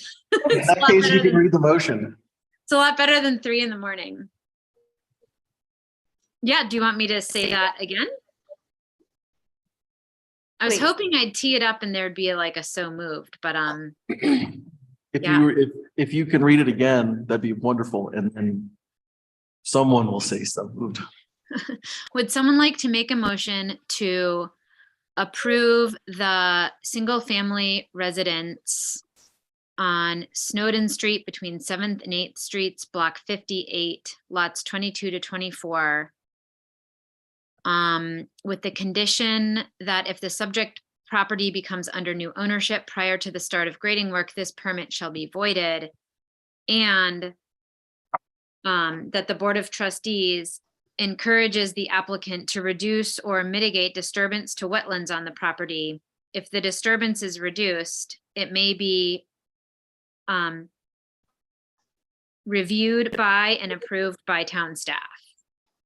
The revised site plan may be reviewed and approved by the town staff. Oh, moved. Second. Thanks. Roll call, Matt, please. Trustee Davis? Yes. Trustee Kraniger? Yes. Trustee Harper? Yes. Trustee Bierman? Abstain. Trustee George? No. Mayor Pro Tem Barney? Yes. Motion passes 4 yeas, 1 no, 1 abstain, 1 absent. Okay, we got to the end. Thank you, Sally, for reading that. Oh, yep. You are quite welcome. And for chairing. Okay. So now we'll open it up again for public comment. Same thing, 3 minutes. Introduce yourself. Say your piece. There is no public comment, Sally. Okay, and do we have anyone? No public comment in person. Oh, it looks like we have hands. Matt, I didn't see, I just opened the participants again. So Jake, we'll promote Jake to panelist.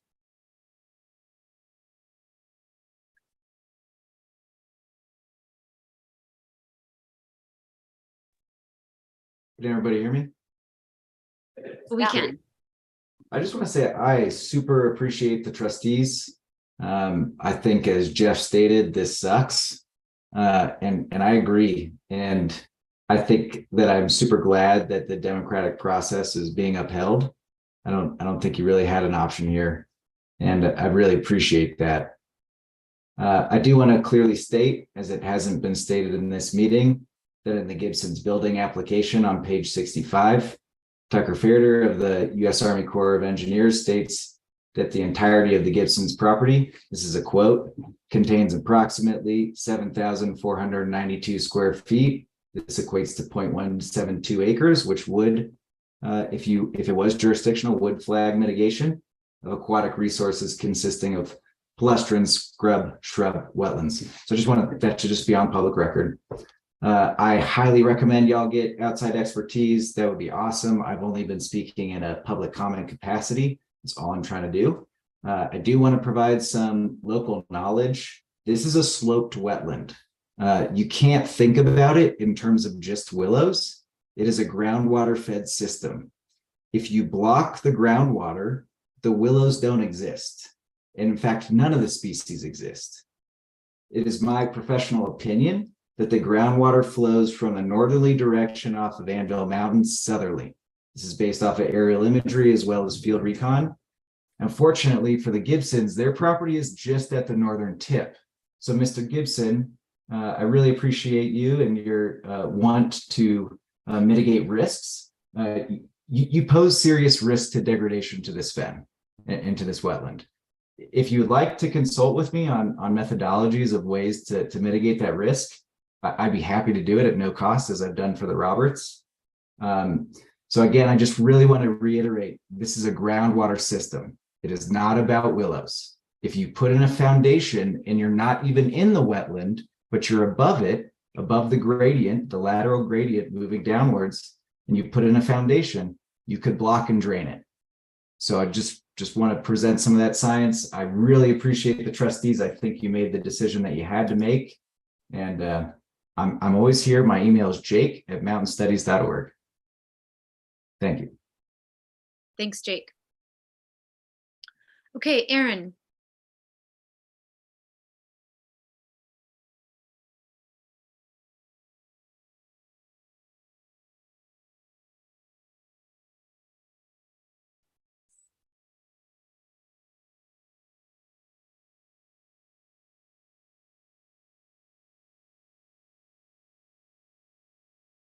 Have a panelist advice like accepted.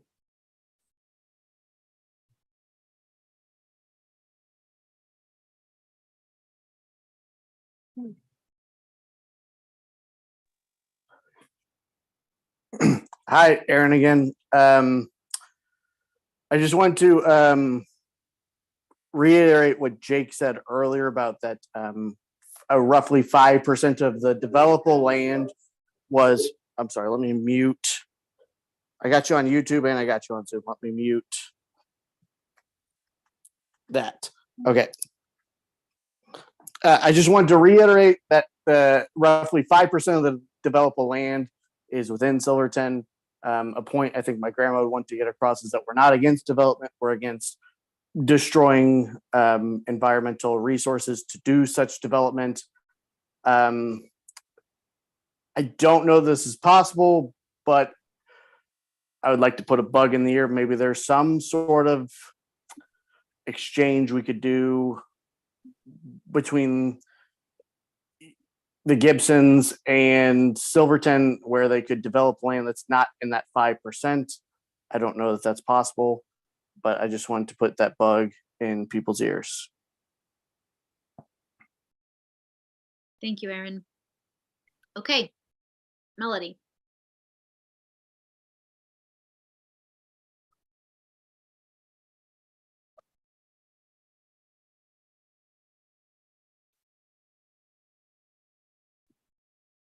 Hey, I think I'm unmuted. Yep, we can hear you. Congratulations to the Gibsons. You have endured a lot and you spent a lot of money on all of your plans. And I'm glad this democratic vote worked for you.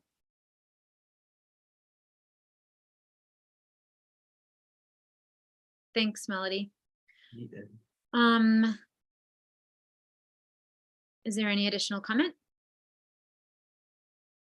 There's none in person. I don't see any on Zoom. So seeing none, we Am I will- allowed to say something? Oh, by all means. I just want to thank everyone.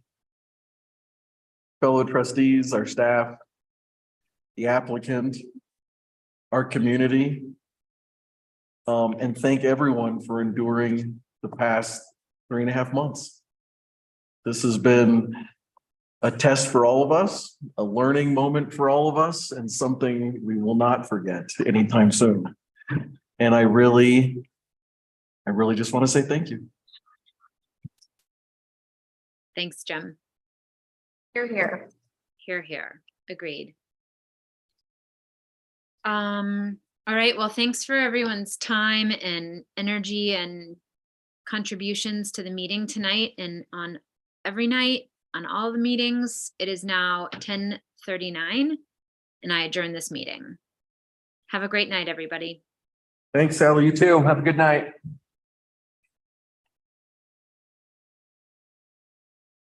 Poor puppy is going to be going.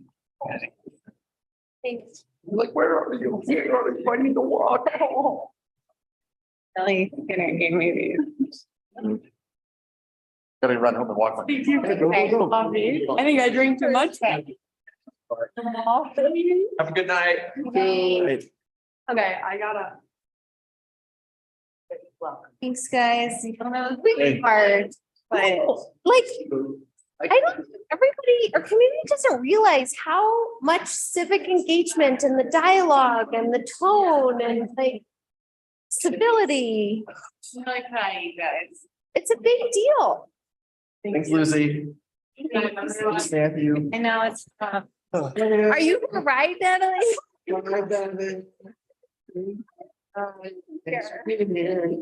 Come to work late tomorrow.